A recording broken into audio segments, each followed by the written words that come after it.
All All right. I don't know. I want to see if this is. I cleared some stuff out of this. right. Mic check. Sound. 1, 2, 3, 4, 5, 6, 7, 8, 9, 10. Okay, this sounds That better, okay? right? Yeah. Well, you still sound okay to me. You're not freezing, so All right. when you All right. So let's just go with this. all Let's. right, let's try it. All right. All right. So welcome to the Man Up Thursday show. This show is pre-recorded and we're just going to get right into it, right? Um we got to talk about we got to talk about Congress. Wait, before we get into the topics, I think I need a better intro. Hi Judge, how are you? Hello, Miss Dana. How are you? I'm good. um so we are pre-recording this because you get busy after 5 p.m. We Sometimes a lot during the day too. It all depends. Yes. So it's like, you know what? Maybe it's just a better idea to pre-record and any breaking news that come out after this show airs today, we could just do a quick 10-minute show tomorrow if we need to. But other than that, we're just going to talk about what is trending now and what has been trending all week. Um, but I want to let people know, please share this video, please like, please donate to Judge Joe's Brown Cash App. That's $ Judge Joe Brown 2023. Make sure you go to Judge Joe Brown's website, www.jjb2023.com, and sign up to his mailing list and support his campaign because he's running for mayor of Memphis, Tennessee. Okay. So let's get into it. Um, House Speaker. Congress came back from break January the 3rd, Tuesday.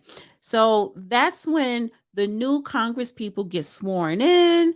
The House Speaker gets voted in, and Congress will be back in session, doing their job, passing legislation, discussing legislation, getting who's going to be on what committee, blah, blah, blah.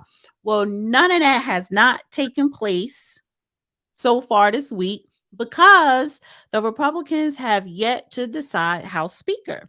Now, the Republicans control the House of Representatives, the Democrats still control the Senate. Now, before you Like excuse me?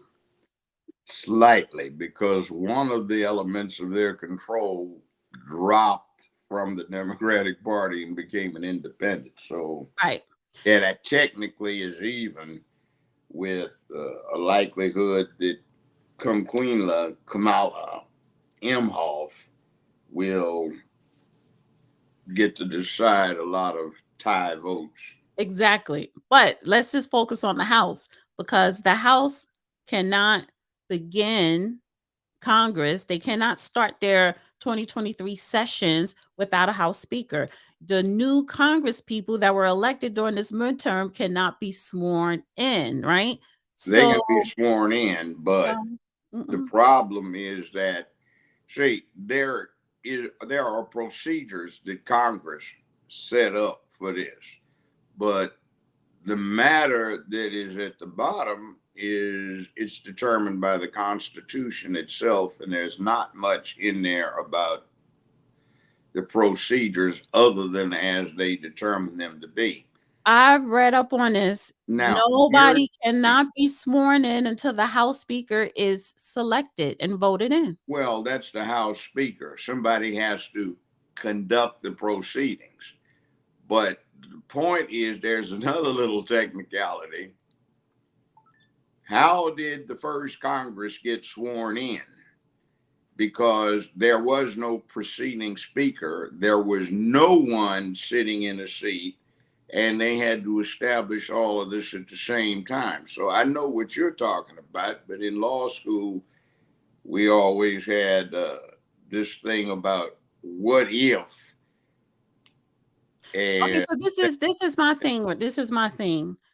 Today, January the 5th, Thursday, this is the 8th vote mhm. that Kevin McCarthy is not he doesn't have all the votes. He needs the majority. He needs all the Republicans to vote for him to be House Speaker. 20 there are 20 Republicans holding out. They're calling them the Taliban 20. They're towing the line. Chip Roy is one of them. Matt Gates. Why don't they get a new somebody submit, say, look, let's caucus. This guy's not getting it. This is getting embarrassing. Let's get behind our closed doors and pick somebody else. What is it? Trump's behind this guy from California. And So why does he have to be the one if he does not have the ballast of the party able to get him in? So what is it here? We are all putting it in terms of he's the one that has to make the compromise. No, see, in the House, these people are in there for 2 years at a time and they're staggered. So everybody isn't on the same election cycle. So let the members of the House in the Republican Party come up with another selection. I think maybe one or two more efforts. And if it doesn't come up, retire to Chambers and offer something else. I was going to ask you, why did the majority of the Republicans pick Kevin McCarthy to be the House Speaker for the Republicans? Why did they pick? I was going to ask you that. Why did they pick him? Because they simply aren't in touch with the public any more than the Democrats are in touch with the public. Too much. We've got this battle between extremes and the middle, with people who aren't really in the middle trying to claim that space because they want to be safe. They want to be reelected because they like their jobs, but that's not necessarily offering the people an opportunity to straighten this mess out. Because right now, being a centrist is effectively, quote, same old, unquote, which gets us nowhere past this impasse that we are in right now as a people, as a republic, and as a culture and a society. And frankly, nobody wants to really bring out what the schism is about. Those who say, let's destroy social fabric because we want all holds to be taken off when it comes to expected behavior. And the other group is saying, we don't quite want you teaching the children that, but we're scared to say that. So there's that, not elephant in the room, but that glimmer in the back, it comes after you get a rain, and Also, that's what the problem is. Okay, so the majority of the and I also heard Kevin McCarthy is a good fundraiser. um, and also, so the majority of the Republicans are voting for Kevin McCarthy, right? The 20, they're calling the Taliban 20 in Congress, particularly one Representative Chip Roy out of Texas. They don't like him because they believe he is too much of a moderate. He's too much of a kumbaya, siding with the Democrats, and they want a hard hitter, to make sure that the Republicans legislation is getting pushed through, and someone who is going to oppose a lot of the Democrats legislation. Just real quick, it says House to return as McCarthy offers new concession. The California Republicans signaled he will give in to more demands from hard right rebels in a frenzied effort to win enough votes for the speakership after losing a 6th consecutive vote. So he's basically saying to the 20, listen, I will give into what you want me to do as House Speaker in your favor if you give me your votes. So do you think McCarthy is too much of a moderate, and maybe that's why? Well, Second Amendment, no Second Amendment, Fourth Amendment, no Fourth Amendment, 15th Amendment, no 15th Amendment, 14th Amendment, due process, no due process. That's what the schism is. Rainbow, no rainbow. Rainbow, accommodated rainbow, but decency for the children and everybody else in the republic. Those are the main things that are on the line. Throw in this thing about resurrecting Roe v. Wade on the federal level, and you've got what this mess is about. And that is causing a great divide in the country. And we have a situation where the party that is nominally in control, the Democratic Party, is pushing a position that probably impacts about 5% max of the people of this country. And they and nobody else got that concerned about what impacts a larger percentage of the country, meaning black people. So what are we supporting a party that hasn't done anything for our people and seems to be prone to taking down all people in the interest of a revision to human normalcy?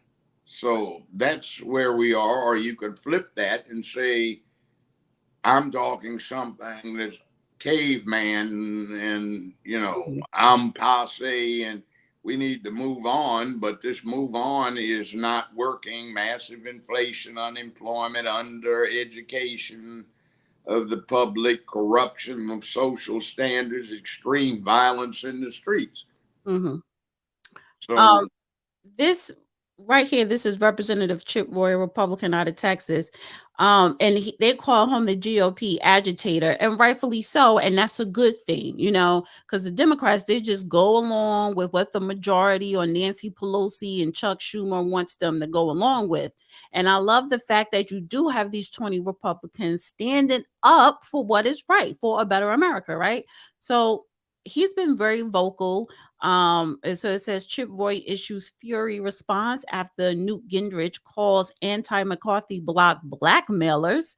Roy said Gingrich doesn't know the facts of ongoing debate among House Republicans over who should be next speaker. Now, speaking of Chip Roy, he also nominated Byron Donalds for House Speaker yesterday, and Byron Donalds, first it was Jim Jordan on Tuesday that the 20 Republicans holding out, but Jim Jordan was like, I don't want to be House Speaker because I want to be ahead of one of the judiciary committees. So they went, and the 20 has elected Chip Roy has elected suggested candidate for Byron Donalds, of a Republican representative out of Florida, to be elected as House Speaker. Black guy, why not? And I think this is a good selection. Even if he doesn't win, right? You it need would be interesting politics. exactly. And see, here's the other thing, too. What is the significance of the Speaker of the House? Let's say that there is a need to exercise succession for the presidential office. If the president is of the same party as the majority in Congress, the Speaker of the House becomes next in line behind the vice president to become president. If the party in control of the House is opposite from the party that controls the White House, then the House minority leader becomes next in line. We saw that when we had Tricky Dick Nixon and Spiro Agnew. Spiro Agnew had been indicted in Maryland and by the federal government. He resigned. Jerry Ford, who was House Minority Leader, was then nominated and became the vice president. And he worked out a deal with Tricky Dick that if Tricky Dick resigned immediately, Jerry Ford would pardon him of all of his sins and et cetera, et cetera, et cetera. So they did. Tricky left and pulled the final trick, and Right. Jerry Ford Became president. Yeah. became president and pardoned him. So Mm-hmm. Gerald Ford was a Democrat? no, he was a Republican, but Okay. the Democrats controlled the House. Okay. Yeah. So again, So in this case, what would happen is the same thing if they impeached Joe Biden. What would happen is that Kamala Harris would become vice president because there is a situation in there about vice president and president. What happens is that the Speaker of the House, this time a Republican, would not be next in line. Arguably, it would be the minority whip, when in this case would be a Democrat, would be next in line. We saw very early in the Republic where that wasn't the case, and it caused all kinds of conflicts. So we came up with the general rule that the president and vice president have to be in the same party. We saw an exception for that is still haunting black folk today. We had Abraham Lincoln for his second run for an effort to get reelected as president, chose a Democratic running mate, Johnson from Tennessee. And you had a Republican president who got assassinated, a Democratic vice president who took over, in a disaster for black folk because General Sherman, General Grant, Abraham Lincoln, and the Republican House and Senate had effectively installed a reparations program that started January 14th, 1865 and was running well. But Democratic President Johnson from Tennessee, because the South at the time he issued this order was still in a separatist state or condition, as military commander-in-chief, he issued a military order rescinding the previous order that had established reparations for black folk, which was 40 acres of confiscated rebel land and one army mule to each black family that made application. Now, so, bring that forward to today. Bring that forward today. We haven't had anything since. And I used to argue when they wanted me to repay my student loans way back when, small as they were. I said, hey, man, look, all I'm doing is taking the value of interest compounded semi-annually at a reasonable rate on 40 acres and one damn mule. I say the same thing. I'm not paying back my student loan because you owe me reparations. I shouldn't have to. But that's not the topic right now. They made me an offer I couldn't refuse years later. Well, basically, on the dollar. So let me just 10 cents on the dollar. I said, okay, but see, we didn't have to borrow the money you guys had. Right. Yeah. When I went to college, like at UCLA, we didn't have tuition. That's Ronald Reagan's doing, that we have no free public universities and colleges. And he was a Republican, but he was an idiot. Let's put it that way. But he had a good image because they wrote a script for him. He was a B-grade actor, but there was nobody else competing on the screen, so he did his Hollywood thing. So I want to go back though. I want to just flesh out this House Speaker. We don't have a House Speaker. It's Thursday. Well, look at the good side. The way things are now, if these folk can't do business, they can't make mischief. So maybe we need to hope that this continues for a while. No legislation can be passed until a House Speaker. What are they passing? Because whatever they pass in the House is likely to run flat up against the wall in the Senate and vice versa. So And what's likely to go through is some more stupid nonsense. If we just 2023 is going to be a ping pong in Congress. If we pass it through the House, it's a Republican bill that the Democrats is going to pass on and vote against in the Senate. If the Senate, which is Democrat, pass it, the House is going to vote against it in the House. So let's go to a pro tennis match. Bounce, bounce, bounce, bounce, serve. The ball hits the net. Nothing happens. So my question is, bounce, serve, wait. So that's a great. So my question is Representative Kevin McCarthy, maybe he is the right guy to bring some type of bipartisan, not on everything. I don't think he is, because he hasn't shown what leadership is necessary, what firm leadership is necessary to bring about his own selection. Okay. And by that, I mean this. Traditionally, all of this nonsense would have stopped because the person that was supposed to be the speaker was privy to the skeletons in the closets and the graveyards, and he could bring that knowledge, acumen, and personal charisma to bear to dictate what happened. This guy just doesn't have it.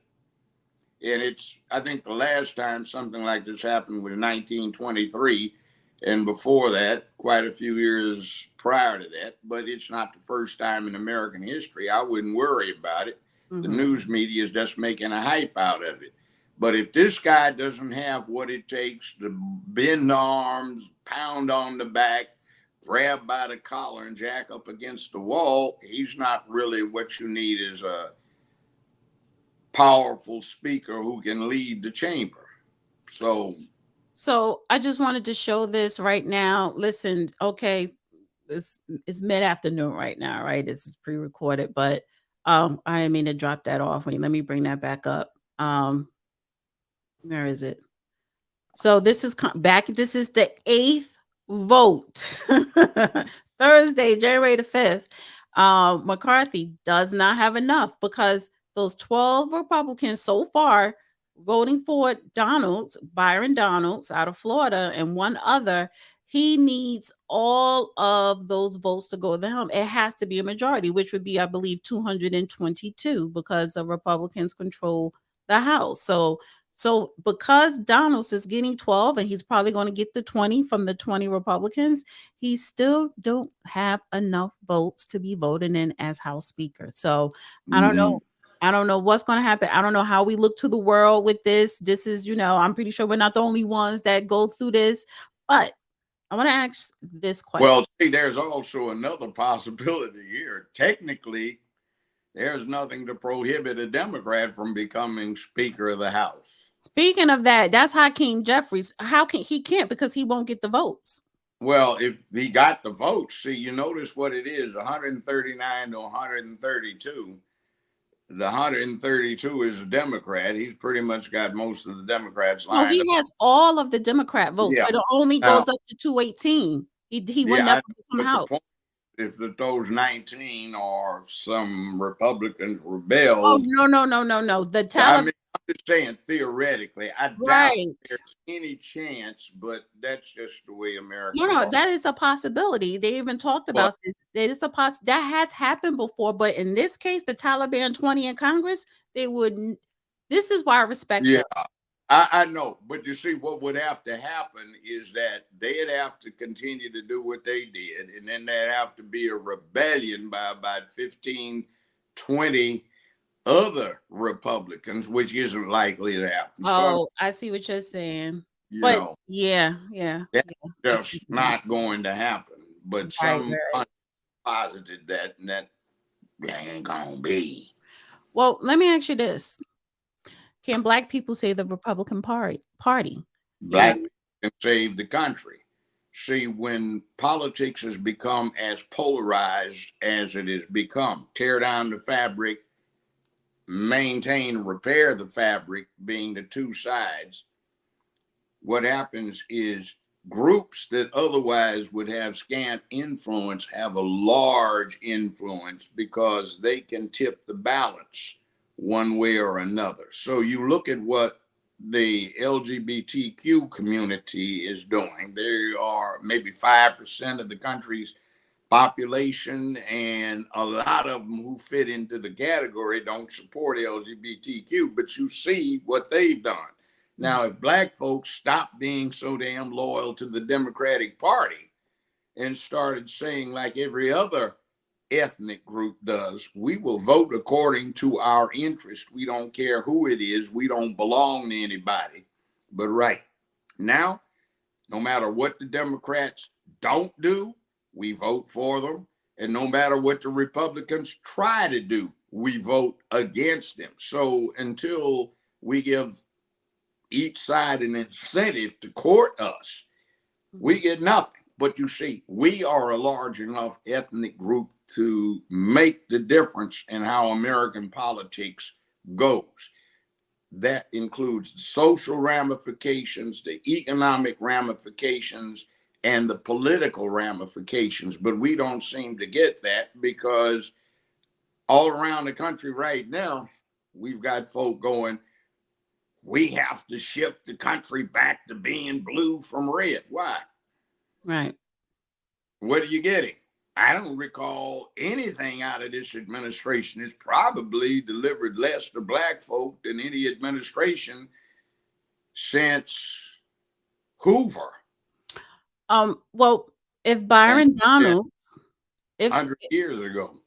if Byron Donalds, you know, he was nominated to be House Speaker. He only has 20 votes, but he made history being nominated. I think he was the second Black Republican to be nominated. Michael Steele was the first. Hakeem Jeffries, however, was the first Black House Speaker for the Democrats, and I think just first House Speaker, period.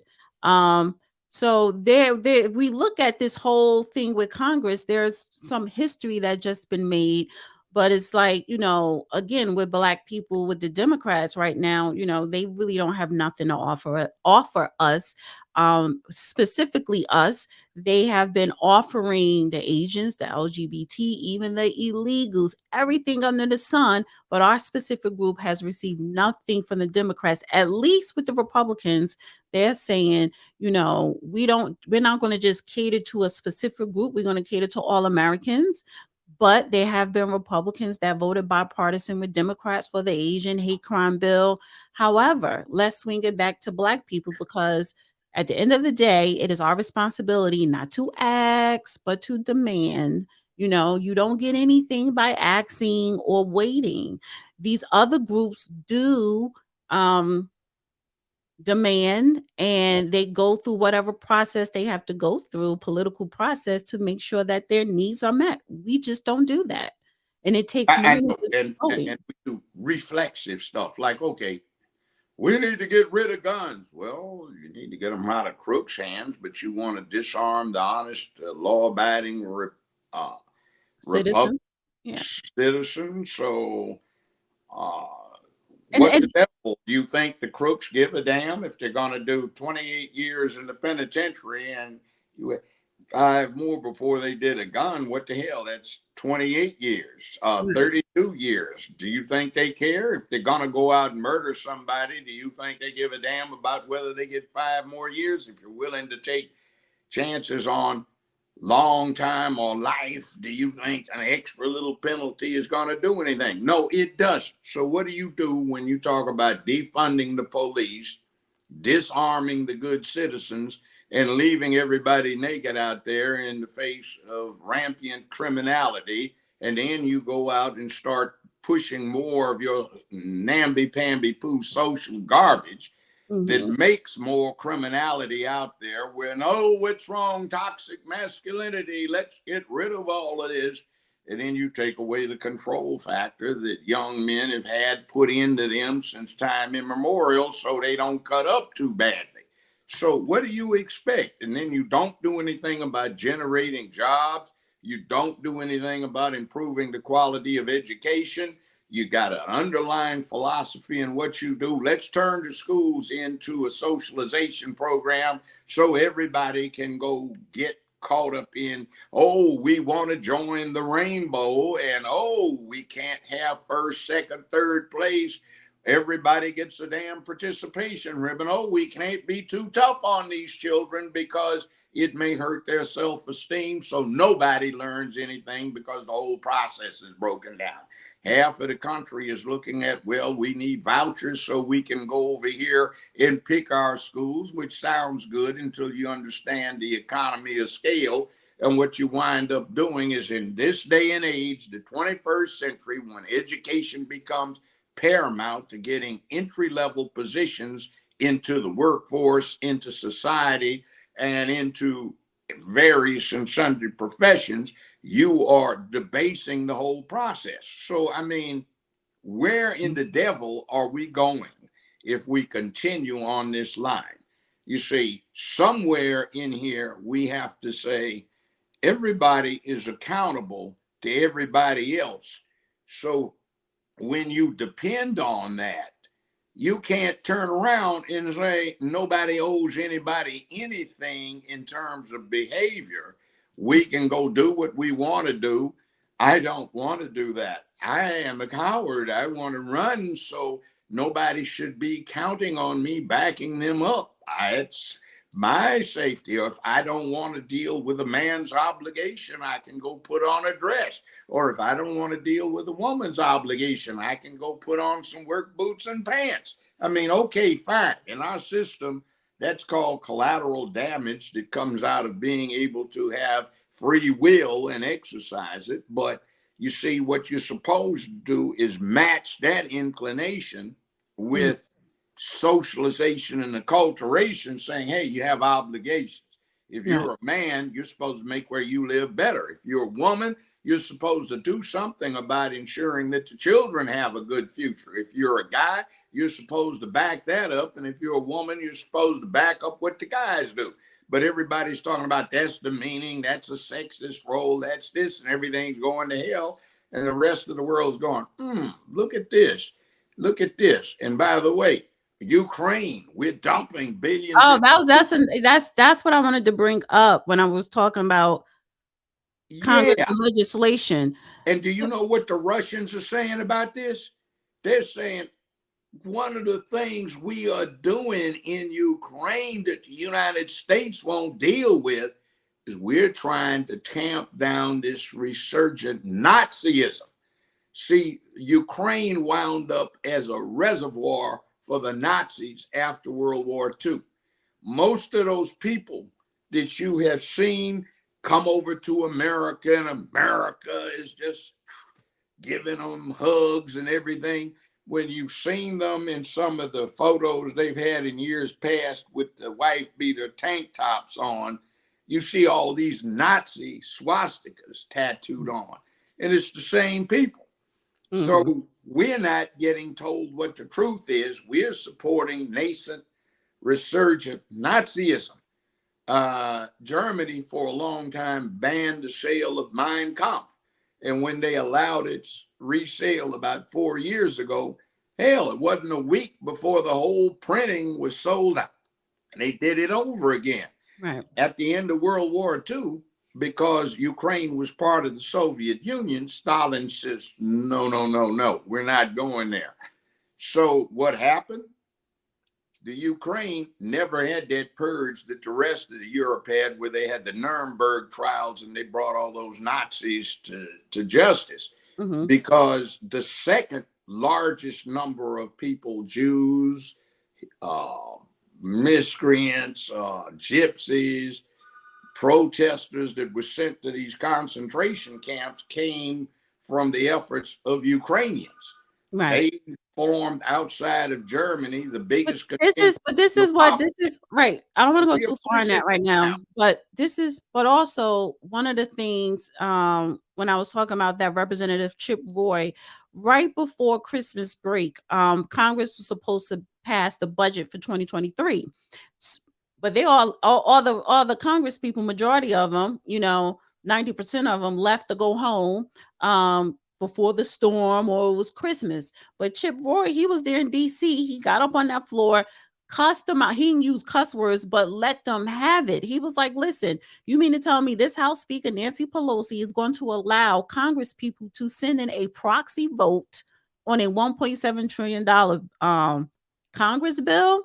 And in that bill, he was saying, you're sending billions of dollars still to Ukraine. And this is something that every congressman need to be in here discussing. So I say all that to say, going back to this question, can Black people say the Republican Party? Let me just say this briefly, because when you look at it, 1865, right? Those men and women, Black men and women, walked off that plantation into the White House, particularly the Black men that were in Congress, they were in the House, they were senators, right? They didn't wait, they didn't ask, they just did it. They did it and it got stuff done, right? And to the point to where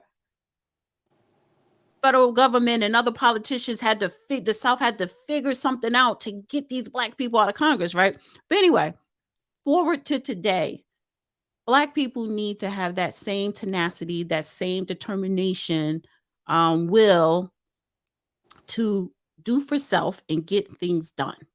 Especially, I agree with you. Great. Yeah.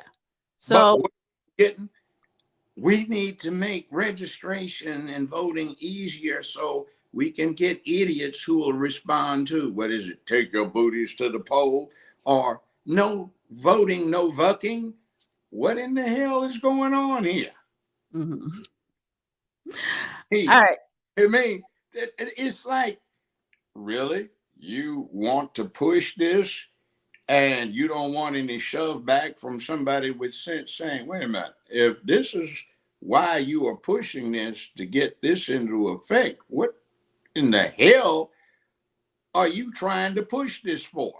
Do you honestly think that having some bare butts on a pole during the pole dance, 1/3 of which turned out to be boys, trannies, and that's supposed to influence who you vote for? So you want somebody in Congress who puts out strippers on a strip pole, and that's supposed to be why you vote for somebody? So listen, yes, I'm going back 100+ years, but if you look at even after 1865, when Black men were in Congress, even after Reconstruction, going into the 20s, the 30s, the 40s, even the 50s, right?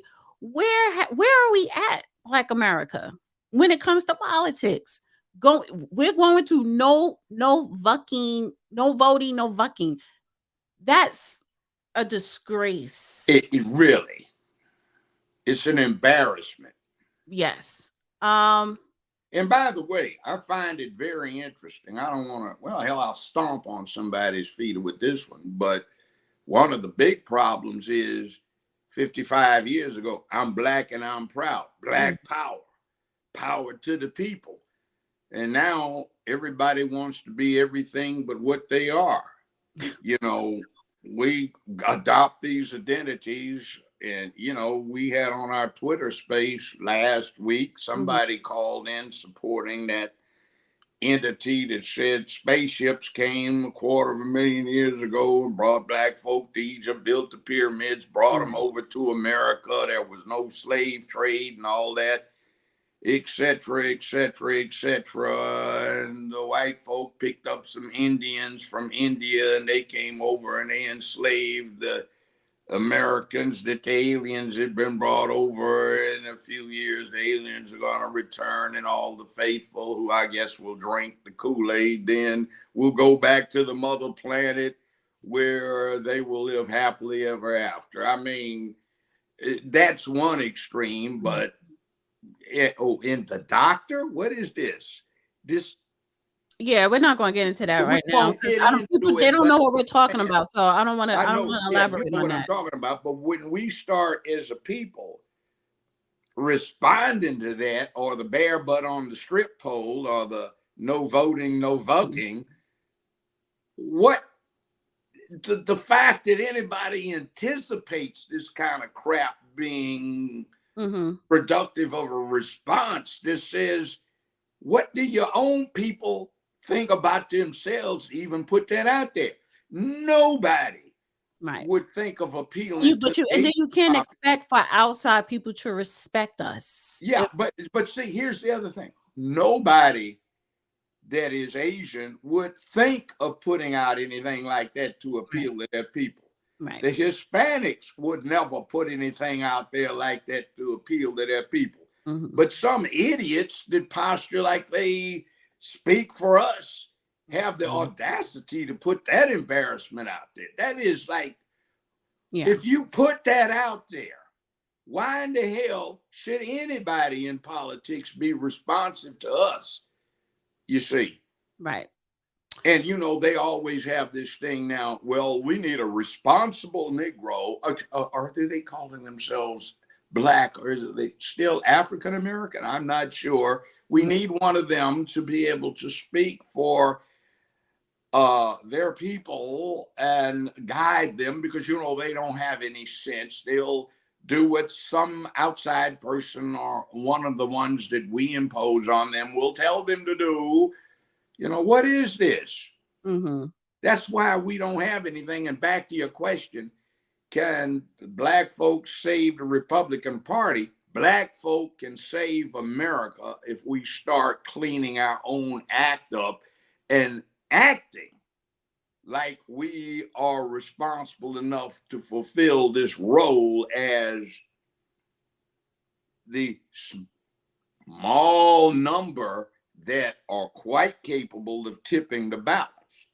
So we have to start thinking smart, and we have to start putting inside our skulls what's necessary to think smart. And one of the efforts is to clean the garbage out, which means throw into the refuse heap, take your booties to the poll, no voting, no fucking. Right. Okay. Or everybody is outside doing a line dance out in front of the polling place, like that buck dancing Sambo act is supposed to get you to the poll. Think there's some things that we can do, that we need to do, where we can take control of our circumstances for our good and for the good of the republic. Right. Well said. So, before we get into pop culture, no, actually, I want to get into Memphis, Tennessee, but real quick, what I don't like, is let me just give me a second, sec. Roland Martin, right? And you can see over here in the thumbnail, Freedom Caucus nominates Byron Donalds, a Black man, for Speaker amid leadership drama, right? He always has something slick to say. It's especially when it's a Black person, Black man or woman, but particularly a Black man, when they are not a Democrat, or when they go against or they don't align to his ideology. And he always tried to, and this is what I don't like, they always try to belittle, other Black people who are not aligned along the liberal ideologies or the Democrat ideologies, right? I'm not going to play his video, but I have a problem with that. What is your problem with Chip Roy and another Republican congressman nominating Byron Donalds? Because I think what he was trying to say is as if, they're going to prop up a Black man. Well, why not? Because the Democrats, you do it all the time. You propped up Hakeem Jeffries. You let Nancy Pelosi be head of House of Speaker for how many damn decades, But the fact is that the Democrats pander to Black people. The Republicans need to start pandering to Black people. But at least when we're talking about ideologies, when we're talking about, agendas, the Republican Party do fit Black America better. So I've met him a couple of times. He's not unintelligent. No, he's very intelligent. Here is the problem. I think from my encounters with him, he wants to be fearless Black leader, but he just doesn't have what it takes to be one. So he, down deep inside, reacts negatively to anybody else Black being cast in a position that he would like to occupy. or be Well, he's cast. not a politician. He's a journalist, but I think, but Yeah, also he would cast his opposition, especially if they are opposite yeah, of but see, Democrat. this is what's happened with journalism. You have people who occupy journalistic positions who are not really there to report accurately on what's going on. In other words, being a secretary to the events that occur in reality and record them for posterity. They are there because they're trying to use these positions to become the movers and shakers rather than the reporters.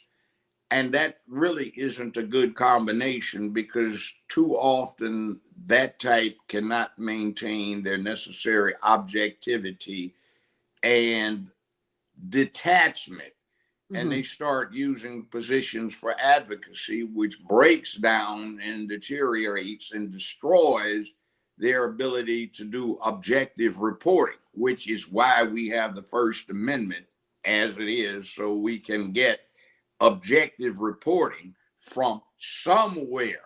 Because when they came up with these rules, they said, okay, we know how human nature is. We've been looking at it, we've been dealing with it for a long time.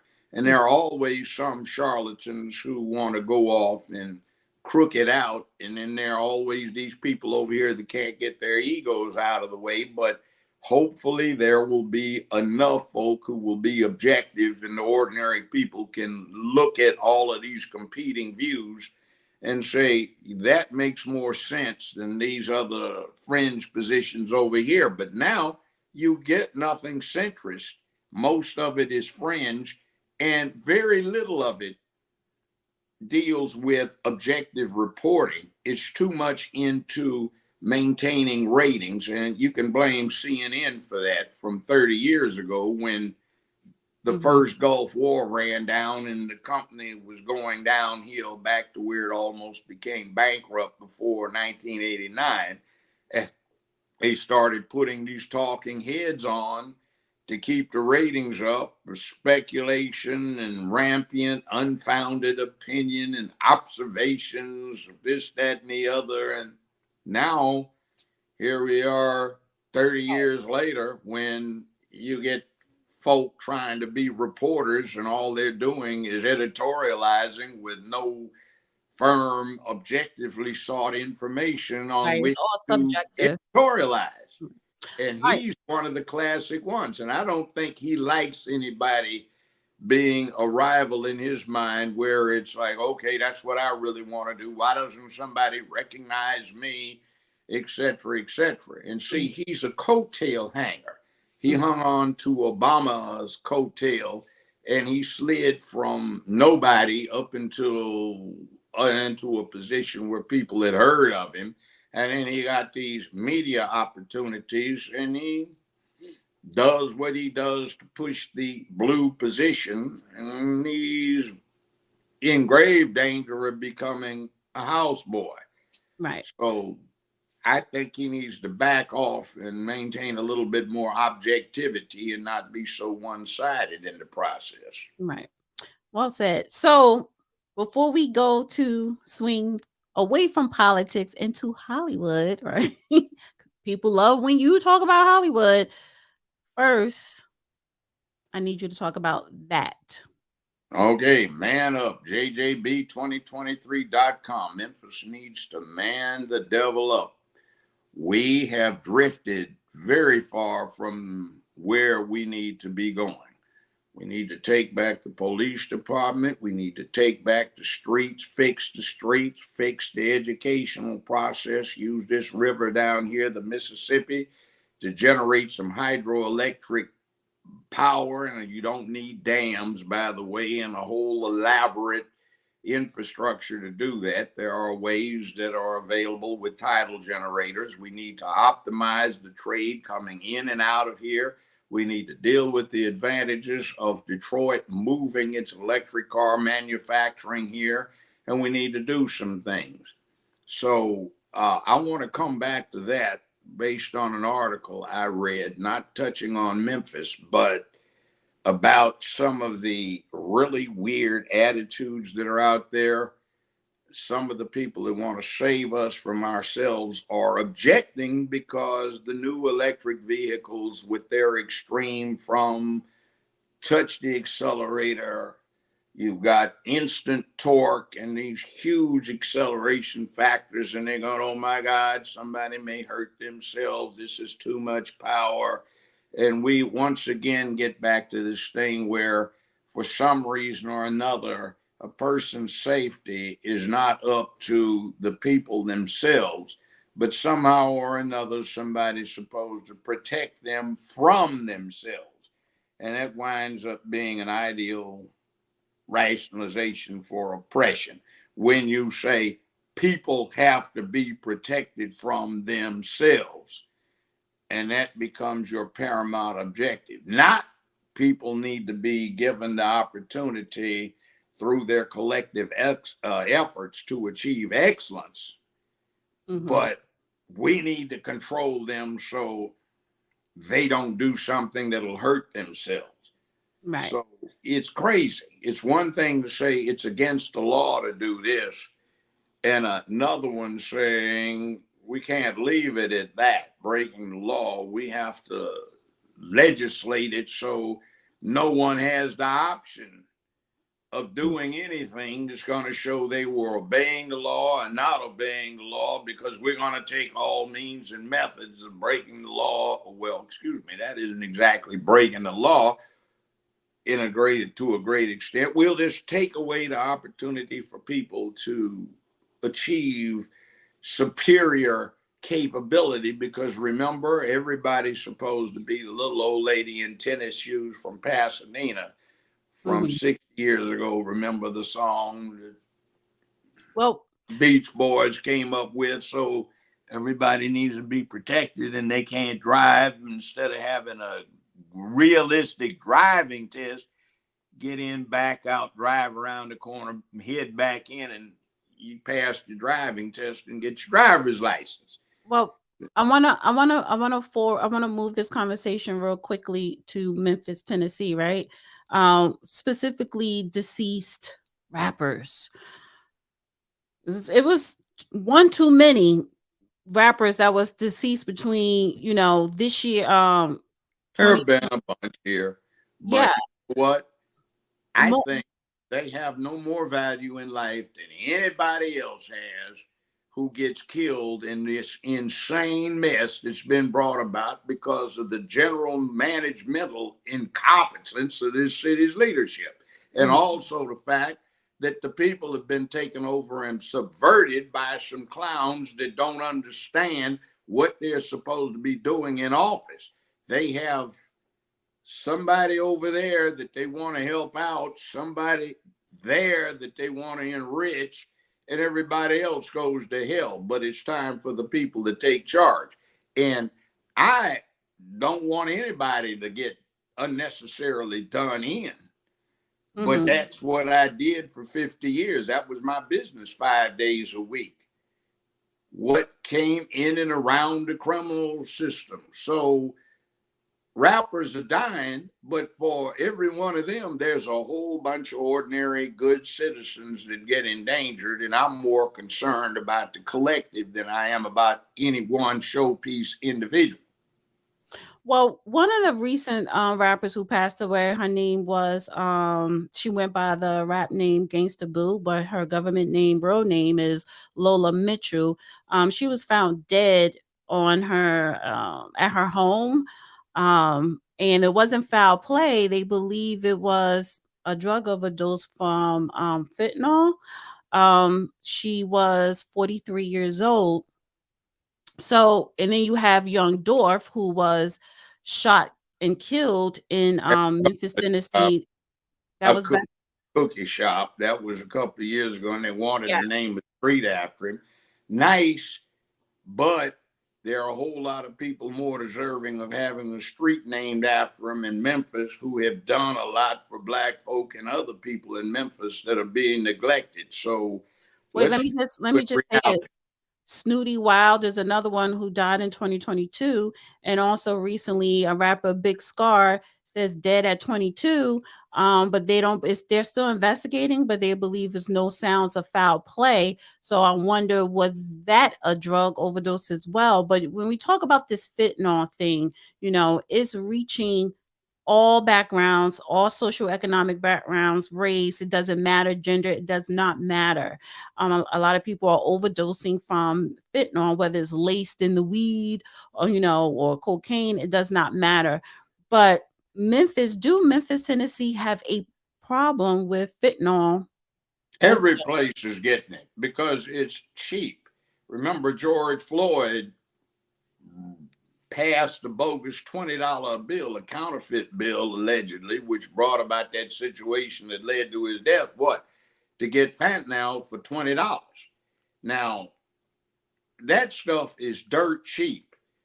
It abounds in most hospitals, and orderlies and workers there were taking handfuls when they needed to get extra money to take care of rent or children's clothes and things like that. And it's sold cheaply. A lot of people get it prescribed because they are in real pain, cancer, injuries, other things like that, burns, and it's not a good high. So people sell the surplus, and it doesn't sell for much. And there are enormous quantities being brought across the border, which, thanks to the current border policies, is just free flow. There are no basically impediments to bringing in tons of the stuff. And it is inundating the market, and it is causing a mess. And also because people don't have any perceived purpose in life, because we're not giving anybody a cause, a purpose, then when life goes bad, nobody has any perceived reason to hang on. So I know folks talk about it's not their fault, but to an extent, you have to want to live if you don't want to become drugs have claimed another No, victim. I get that, but what about but the fact is that what role does the government, public Well, you officials, or have to law give, enforcement okay, have to kind of make sure that we don't have this large there's no influx of drugs coming in? there's no easy solution. You have to Mhm. get people in Washington, D.C. who will reinstate or demand enforcement of the border laws so we don't get this easy influx of the Well, they sun. ain't getting nothing done right now, so. Not now. You need somebody locally to start imploring the citizenry to get a purpose and a cause and give them an opportunity to say you can be in control of your circumstances so they don't feel helpless and prone to taking themselves out. You have to provide jobs, opportunity, education, and an ability to grow into tomorrow, with tomorrow looking like it's rosy rather than a gloomy, shadowy place with no future. Mhm. So we have to do a lot of things. And frankly, what's going on is because we were so concerned about one little side effect, which is everybody do what you want to do, not what you ought to do. For the last 50 years, we have let ourselves go way down the hill. And now we have hit that rabbit hole at the bottom, and we're sliding down that ever more vertical tunnel, and we might not be able to get back out. But the People's Republic of China is out there saying, oh, yes, we're watching. The Russians are going, yes, we're watching. India, Pakistan, Mhm. Japan, they're watching. Iran.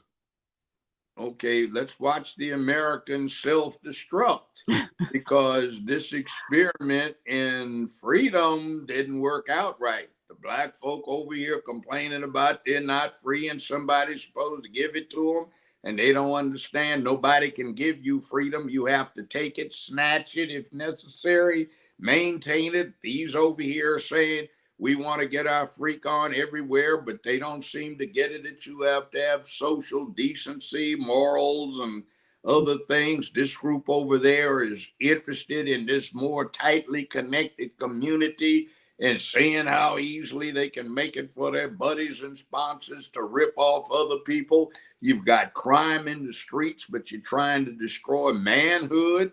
that would do something about it. You're trying to deal with the fact that there are these single parent homes where the single parent has no idea to do what is supposed to be done for 50% of her children, meaning the boys. Mm-hmm. And then you're saying boys are toxic, the hell with them. And you have this mess with interscene violence. You want to get rid of the police, but then again, you don't want people to protect themselves. I guess you like rough trade, but what the hell? Everything's going wrong.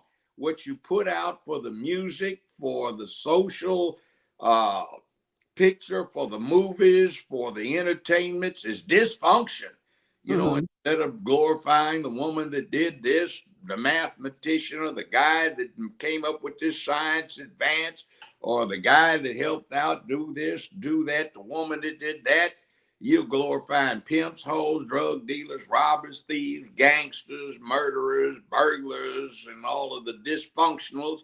All of the people in the penitentiary are heroes. They're all Robin Hood when they got in there from ripping off their neighborhood. You got to. But Mm-hmm. we are going wrong because we ideate wrong. Right. And I listen and I say, what in the hell has happened to us? We don't even think in a healthy reason. When we look at what's wrong with us, we assess it in an unhealthy fashion. When we start advocating what we want done, we are advocating for something that's not healthy. Mm-hmm. So we have to relearn these things, and we don't have that much time because there are all these other factors, forces, and influences out there saying, what happened to Great Britain 100 years ago is happening to their successors now. They used to rule the world, run the world, influence the world. Now they've gone to hell. So let's be ready to take over like the United States did in the late 40s. We can And sometimes that's such as life, you know. Hey, what goes up must come down, you know, it's the cycle of life. But I keep saying I don't want to be alive for it, but then my grandkids and their kids are going to be alive for it. But yeah, but they're going to be prepared to, you know, to make sure that they're living a good, comfortable life with, you know, structure, morals, integrity, and culture and stuff like that. So I got off of this thing about this, that, and the other rappers getting done in Memphis. Too many people are getting done in Memphis. yeah. And it seems to have taken over as murder capital USA. So Yeah. that needs to be dealt with. You need an iron fist. And I really do. I honestly listen, you know, in a perfect world, it's a no-brainer that you are the best candidate. You know, you really are. Memphis need an iron fist. A lot of cities need iron fists. No nonsense. You know, clean up this mess. And it's sad because the reason why we don't see it anywhere now because of greed. The people and wrong value systems. right. The guy in charge needs to be able to, must have the personal character to take himself out there where it is most dangerous, expose himself, and attempt to influence the people who are in these very dangerous places. Right. A lot of the folk out there are good, law-abiding citizens, and they need somebody to come to them who not only can persuade them to go along with something, but who can address the other side, the thugs, and say, look, this is not the way it's supposed to be. All right. So great point. I want to move on to this. And this is not going, you know, these segments not going to take long. Yes, we're going to get into pop culture. Yes, I know you don't like it, but the people love when you talk about Hollywood, right? However, when we do get into pop culture, you could keep those conversations short to 2 minutes, you know, quick. But are sports too dangerous? You know, so recently Monday, the Buffalo Bills versus Cincinnati Bengals in Cincinnati, Damar Hamlin, less than 5 minutes into the game, it was a tackle. He went down, popped up, and then just fell out, collapsed. He come to find out it was cardiac arrest, like a heart attack. Paramedics medics came onto the field, CPR, AED. 5 minutes later, the ambulance was there. He was stable when he was in the ambulance, rushed him to the hospital, um, put him on a ventilator. Um, and they had to sedate him, so they could run tests and everything. But as of, and I want to share this. This is an update, right? Um, so we got an update. It says remarkable. Bill's Damar Hamlin awake and neurologically intact after terrifying collapse. See, great I news. headlines like that. Huh? I hate terrifying collapse. No, a lot of people have died. It's unfortunate. And let me break it down to this. In martial arts, which I've taken for 55, 56 years now, 57, okay, there is a strike. You can use the heel of the hand. You put a lot of power behind it if you can. You can hit right here, Mm-hmm. slightly to the right of center. And what winds up happening is if you time this right and you do it right, you can cause somebody's heart to go arrhythmic and they'll pass Yep. out. And there are medical terms for this. Now, what's getting me is dysconudrum. In the entire 100-some years of professional football, NFL, and they had a national football conference. Famously, the Cleveland Browns came out of that Mm-hmm. in the 1940s. And in that whole history, there's been one person that died on the field in an NFL game, and that was in 1971. It was wide receiver, and he was returning to the huddle after a play, and he dropped dead from cardiac arrest. Mm-hmm. Now, this is just part of this whole thing about making everything safe until you get to the point where nobody takes risk. Now, sports started off as a preparation for the hunt, as a preparation for war, as a substitute for war, as you go through human history. The fact that football is dangerous is part of its attraction. I played football in high school and for a while in college. Right. We had old Rydell helmets. They were plastic, but they didn't have all of the fancy pads and everything in there. And they were canvas straps with a few horsehair stuffed leather pads around you, right below your ears, that would be on the corners of your jaws. And people used to get knocked out all the time, and it was dangerous. And every year, 25 to 35 people died playing football in America, typically in practice in high school or college. Every now and then, some overweight guy dropped dead of a heart attack practicing for the pros. Most of the time, that didn't happen. But part of the attraction was when you went out on the field, you knew you could be seriously injured or die. So the point is these were rites of passage. I'm out there putting myself in jeopardy. And what did we find? World War II, Korea, Vietnam, even currently, we find a lot of the people that wound up war heroes were also football heroes, and they had the ability and the mental acumen. A lot of people who have the mental acumen didn't have the physical size or whatever, but they played it. And I noticed that people that played football tend to be somewhat different in character than a lot of other people. And in my lifetime, I have said, you played football, didn't you? Yeah, how'd you know? Because of the way you carry yourself and how you act. See, Wait. Now that you said that, I'm going to interrupt you. That is so true. I've heard football players, even my father, my brother, and associates, they said football teaches you life skills. It does. See, and the other thing is it reduces social violence. See, football players, when you get out there, that's a war going on. You're trying to take this guy in front of you down, or he's trying to take you down.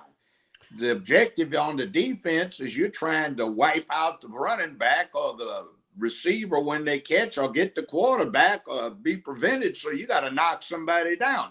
You get all of that out of you.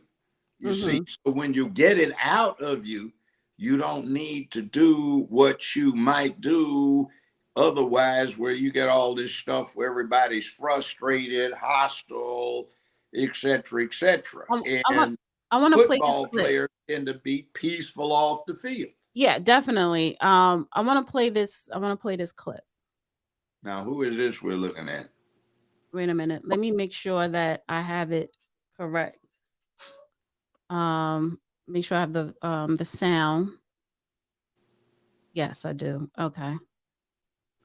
So this is The View, and they were talking about non-contact football or something, but how in the hell are you gonna have non-contact? well, not as don't tackle as hard. So let me just play this clip. Oh, get off of it. Right? I mean, my kid played football. He was recruited for college, and he got a terrible hamstring injury getting hit. And I saw him collapse to the ground. Thank you. And he went through physical therapy for 6 months. And he realized at that point, that could happen to my brain. Right. Yeah. And so he quit. And he quit. And it was a very hard thing for him because he loved doing it. Yeah. But I don't think it's going to turn people away from the sport, because I mean, I went to Notre Dame. It's like faith, family, football. It's a big deal, and it's $105 billion industry. Yeah. Well, so 45% of Americans think that tackle football is appropriate. Wow. Heterosexual men voted the most support for kids doing football, and conservatives were more likely to support youth tackle football. Just saying. So I don't think it'll turn people away from consuming the sport, because it is, as Sunny says, such a huge part of tradition. In this country, In this country. I grew up, football was just the norm. Yeah, that was it. So bottom line is, what did I say? It prepares you in life for some other things. And to get out there and to let it all hang out, damn, you're putting it in. I don't understand the comment of heterosexual men. Well, what it is why does she single? Why does she single out heterosexual and conservative men? The heterosexual men support football, the contact sport, watching it, playing it, but the other side that tends there are gay men who play football. I know, but I'm just saying we have to talk about a balance. Do you have a group this big, or do you have a group that big? And if a group that big supports what this other group this big supports, yeah. But I'm sure there are other ways around. But in other words, it's a masculine sport.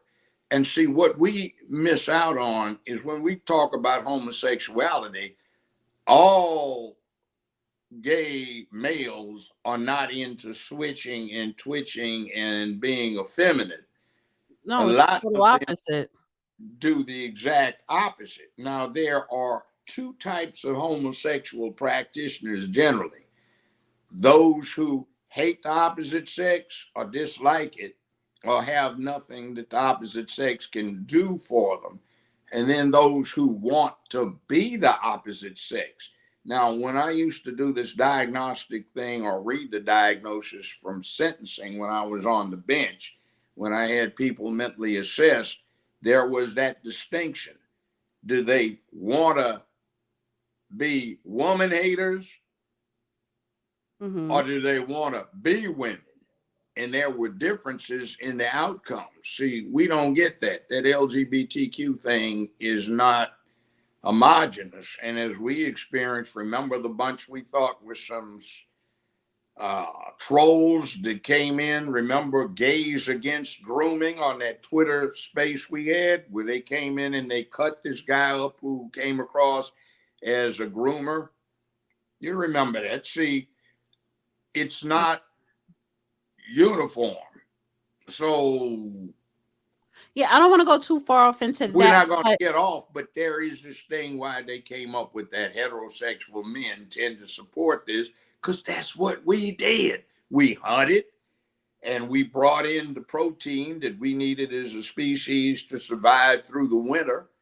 And we also were the warriors, because when somebody But this is what I'm saying, though. But this is what I'm saying, for them to say heterosexuals as if men who like other men sexually or romantically are weak or not, gladiators. And it doesn't. It's a man. Men, period, like football, no matter who your sexual preference is. So let's put it this way. We're gonna lead into your next thing. Dealing with the folk in Hollywood. Yeah, you've got some overtly masculine gay folk that like stuff that other guys like. And then you have the ones that they switch and twitch and they like the girl stuff and dislike the guy stuff.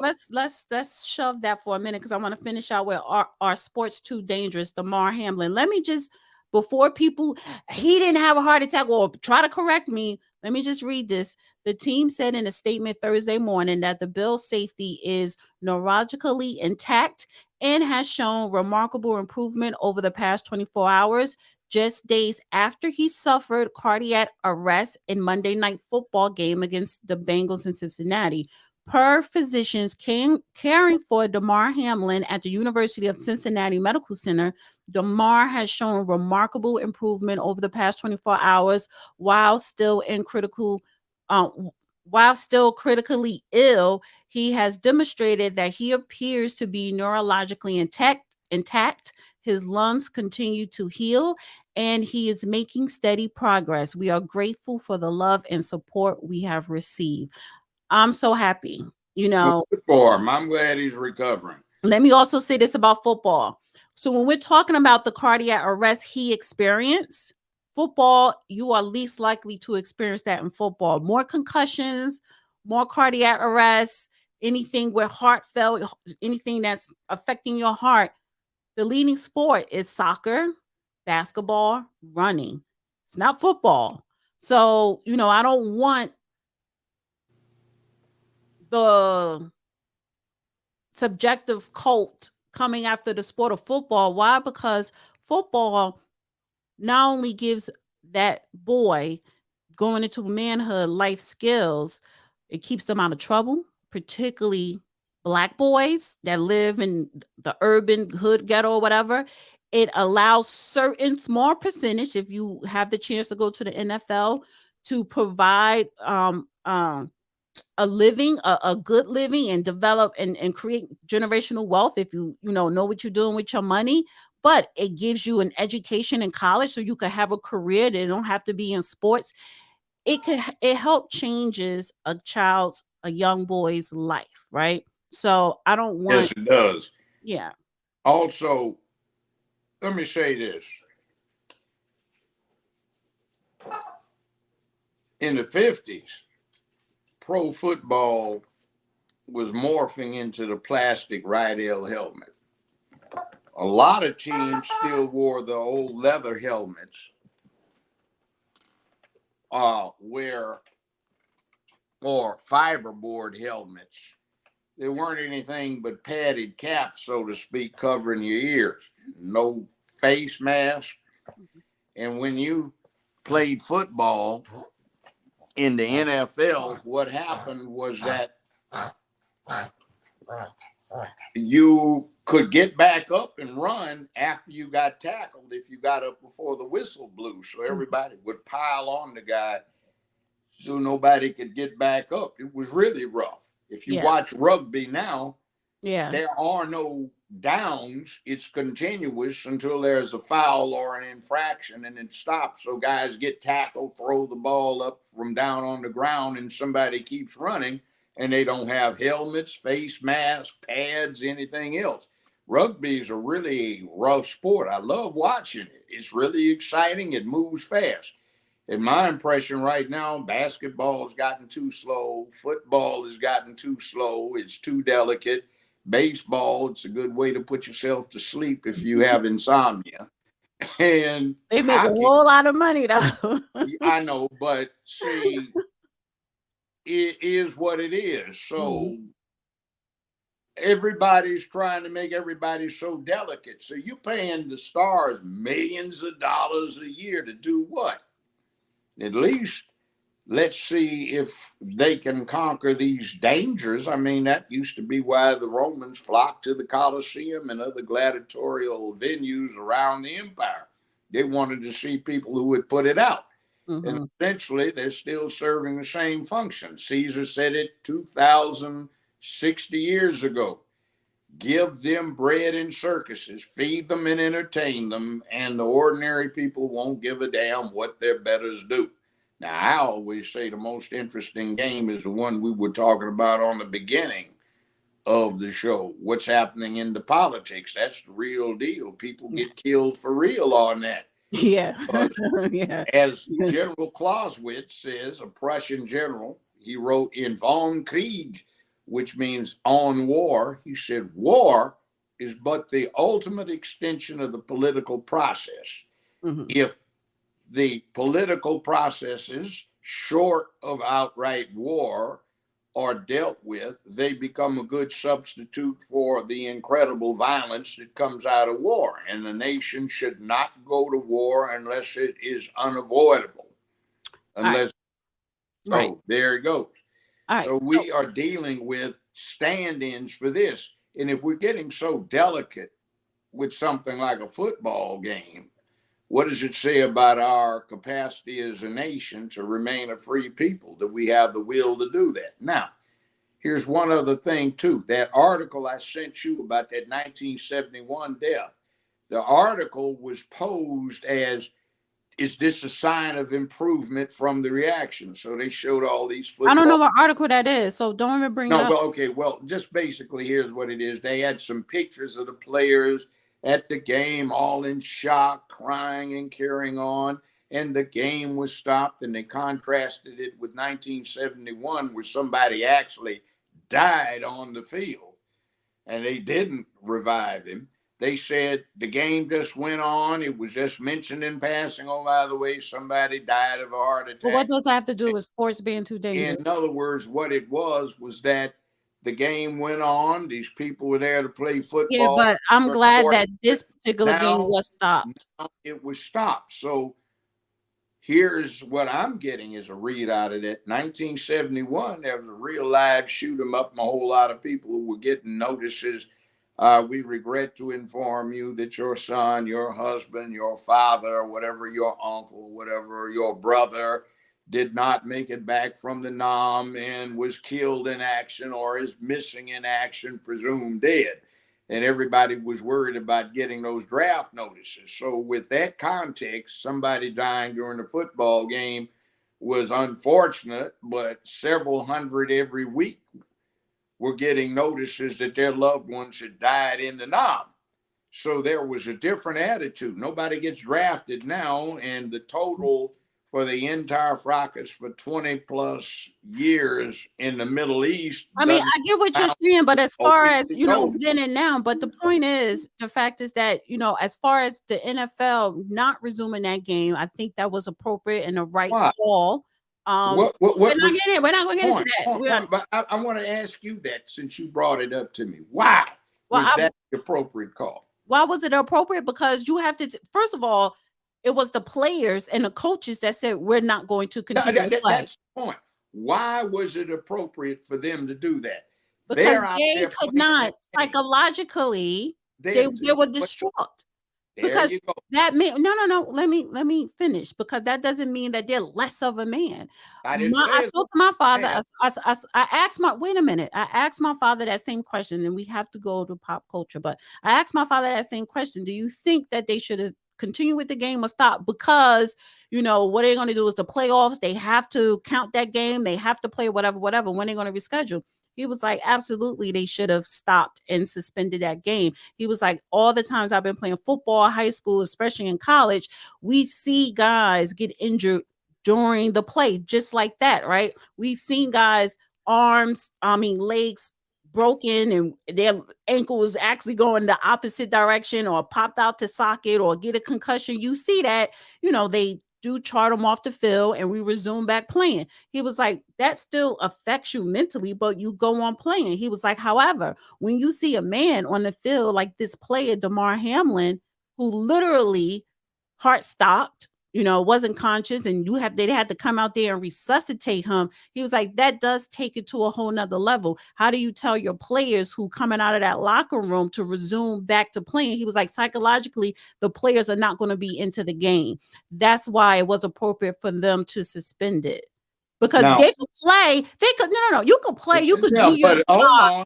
Or are you doing, wait. Are you doing your job well?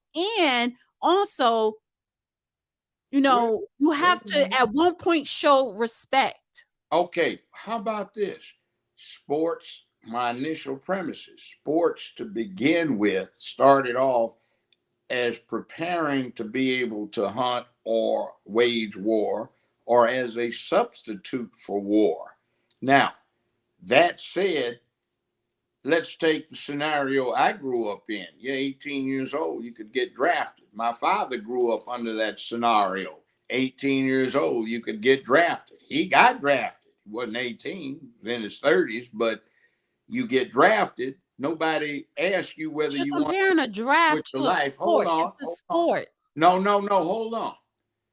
If you are going to be able to be in a real live, let's kill everybody situation, what happens if somebody gets jacked up, dies playing a sport, and you get all bent out of shape, you can't continue? Would you be able to do that on the battlefield? No. Yeah. The Defense Department 12. Wait a minute. Don't go too far into that. Now, I'm not going to go too far into it, but it is the reality. 12 years ago, the Pentagon issued a series of white papers. No. But my point is comparing a sport to the military. No, this is the point. That's not war. It's two different types of wars here. It won't be long. Now, the report said. Is it under a minute? Yeah, it says we can make you physically strong, but we can't make you mentally tough. In other words, you have to come into the military with mental toughness.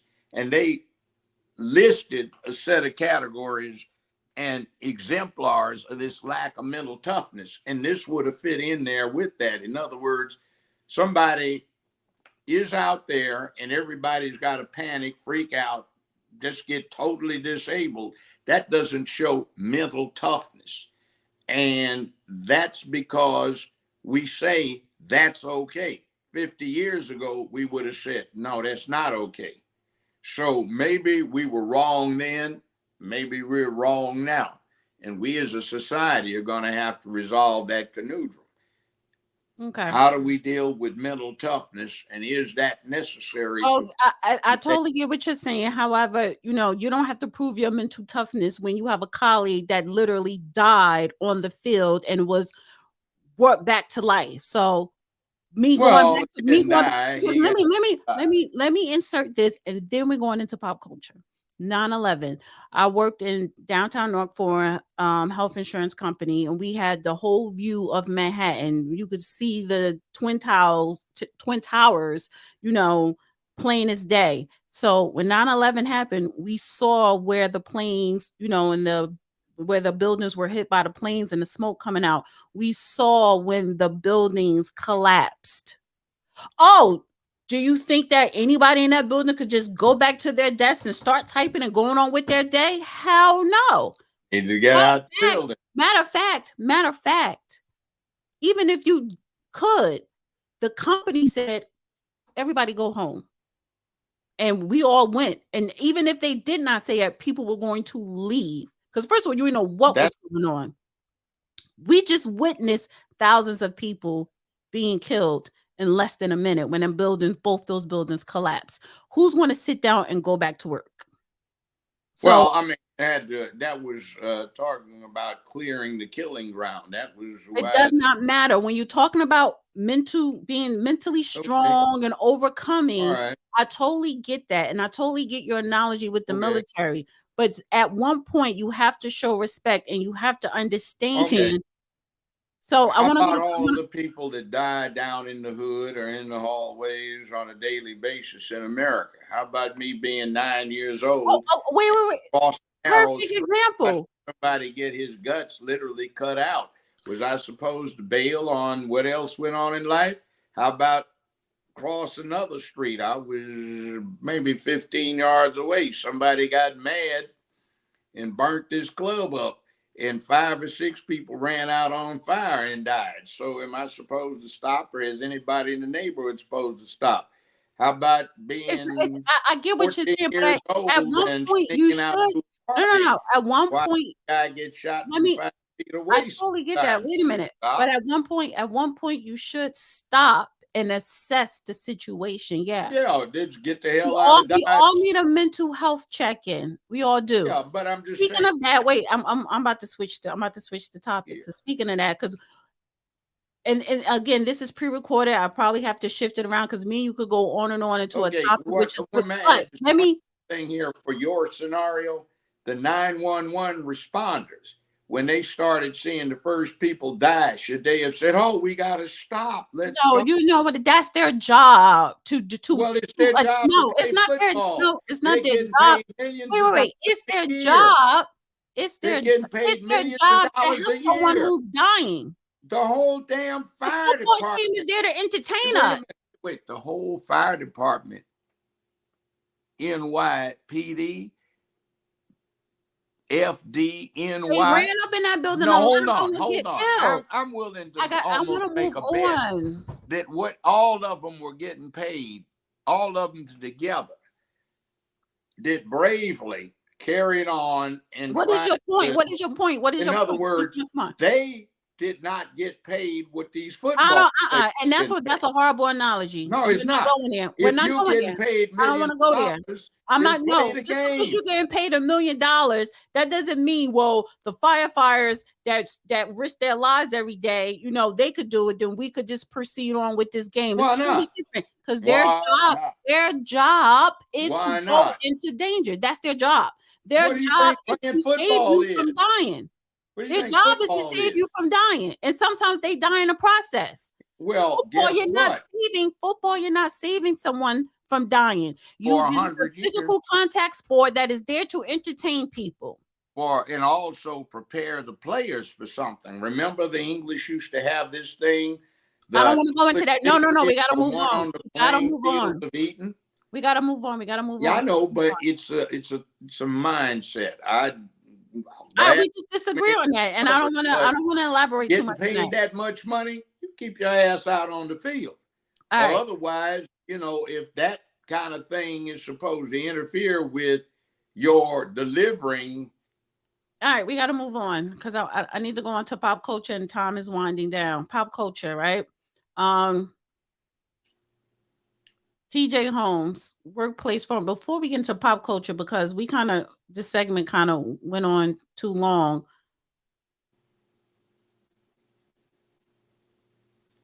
Oops, 1 second. Go ahead, Judge. All right.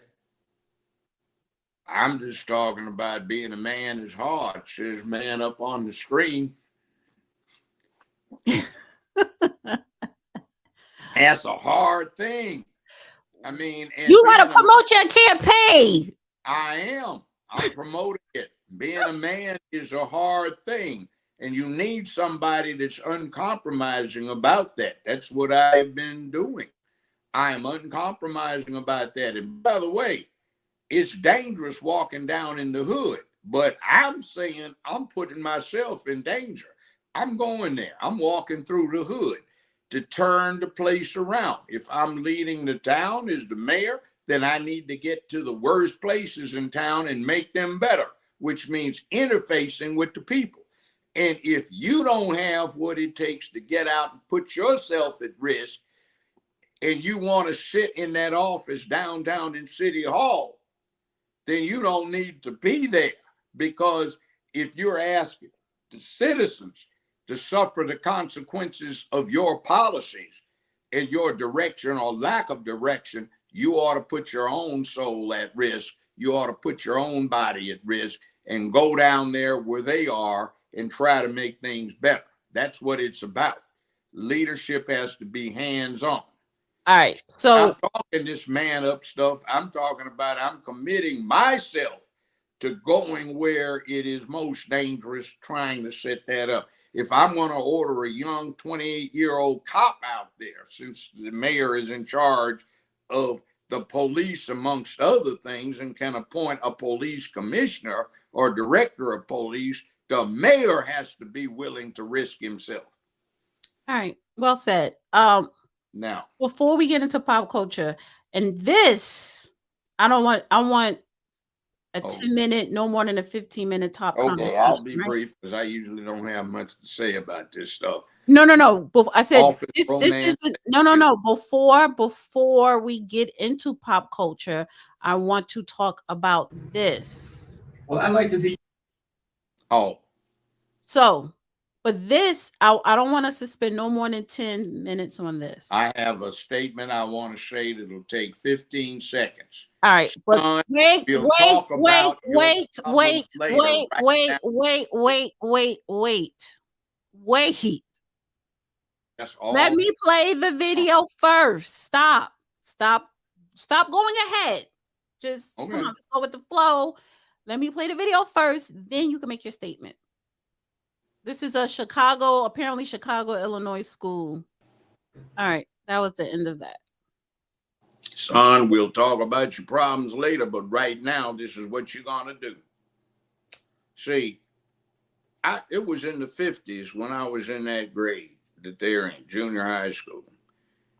The teacher would have snatched one of us by the collar, yanked us over the desk, and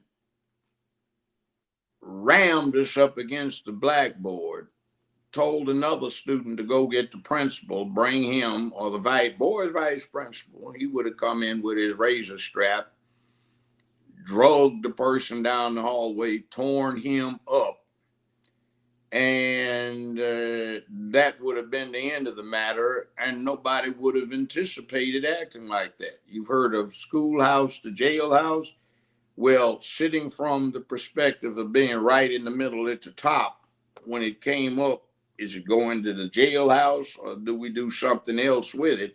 You see that there is a total breakdown in our society when it comes to what is appropriate to raise up the next generation. This should not have been tolerated. No how, no way. And see, the other thing is the ludicrous spectacle of this young child confronted with this grown man is going to try to physically overpower him. So where did he get the idea that this was even remotely possible?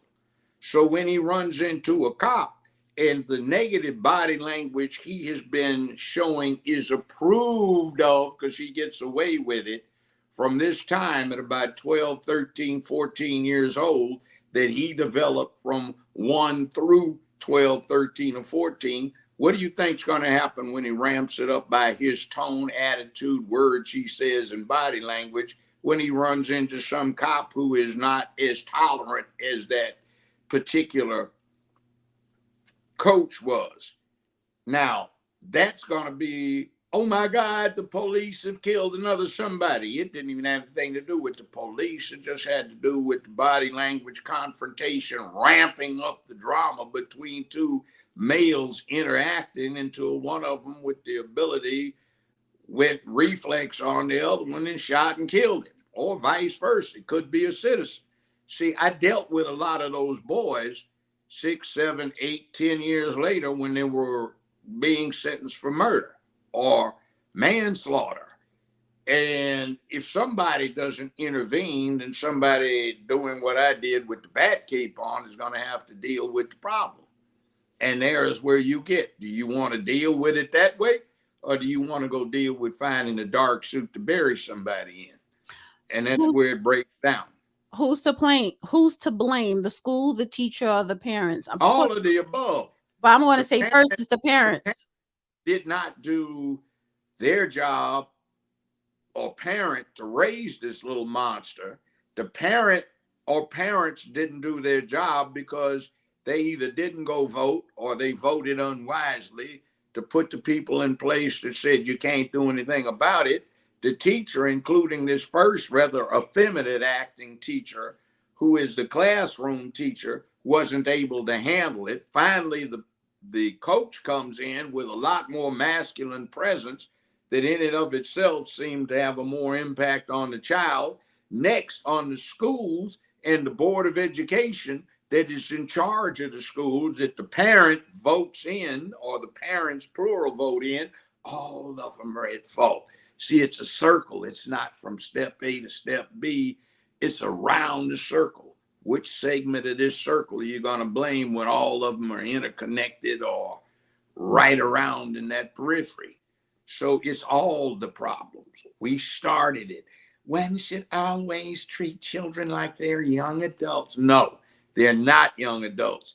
One should never spank a child. Yes, you do. Spare the rod, spoil the child. Well, we have to be understanding. Sometimes life is not understanding. So teaching a child that life is always understanding does not prepare him for the no compromise, don't give a damn realities of life. That's why we've got all this violence out there in the hood and in the hallways, is because we promote that. Well, let me say this, because that video, and I saw it, it broke my heart, because yes, I think what the gym teacher, I believe who that was, the gym teacher, or maybe a vice principal or the principal, but the teacher that came in, what he did was appropriate. Contain the situation. Sometimes, we're going to deal with this first, right?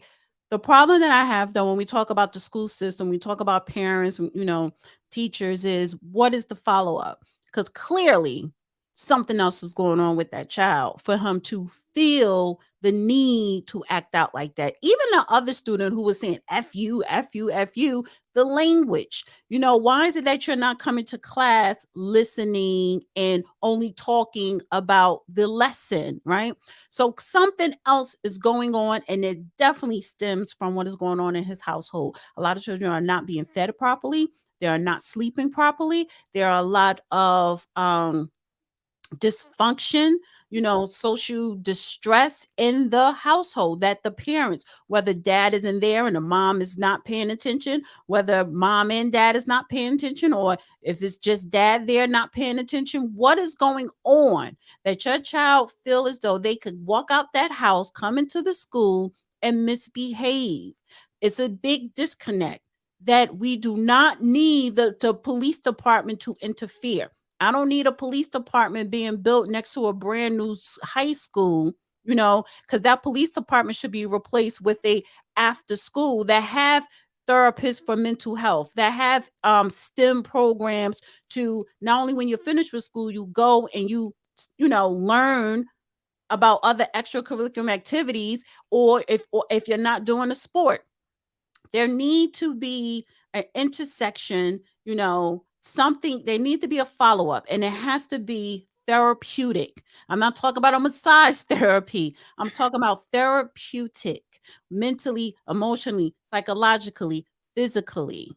That is not happening. Well, look at that child that came in with the F word, the other one that wasn't even involved in the immediate. Right, he said F you, F you. That is a systemic breakdown. That's a cross.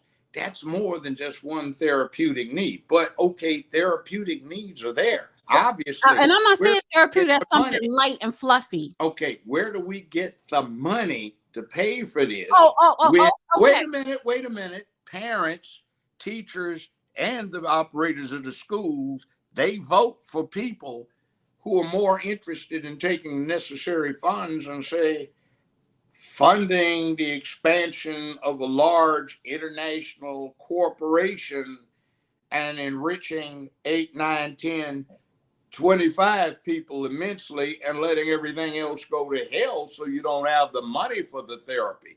Where the citizens say, the hell with public school, let's take the money and make everything privatized. Excuse me. So where are our priorities? Somebody to do what you're talking about doing costs money. Where is the money? Well, okay. That's where the parents, that's where it, getting privatized. that's where, but that's where the parents come in, because that the PTA, Parent Teacher Association, that PTA, that's when they have to step in. And when we're talking about, let's just single out Black people, Black community, right? They don't go to the PTA meetings. They don't go to the parent teacher conference. They're not showing up at City Hall for the school board education meetings where they're discussing the budget. I do know in the city of Newark, there are a lot of parents who do run to sit on the school board. They got $1 billion budget. $1 billion budget. Oh, and you should listen. The elections for the school board are vicious. Yeah. Because of the budget, right? You controlling $1 billion school budget, but the majority of your residents that live in that city of Newark, only 30% are homeowners. So that's another thing when you talk about the socioeconomic status, because you go to suburbia, you talk about homeowners, right? Their property taxes dictate what goes on in the school system in their district. It contributes to that. That's where that money is coming from. So if you don't own a home where you live at, that's less money going into your school system, and that's less control or say so that you have in your district, in your school system. We're just talking about particularly the school system. So it's socioeconomic status, it's parents. So even if you don't own a home and if you're poor, take your ass down to the PTAs, take your ass down to the school board meetings and ask what is going on. Where is this money going to? You have to organize all the parents. This is what we want. This is what we need. Go out to the private sector, tell them to invest in outside mental health for therapy or whatever programs. I paid for my son to go to private school. He never stepped one foot in public school, just for when he was in first grade, and I took him out. Been in Catholic and private school.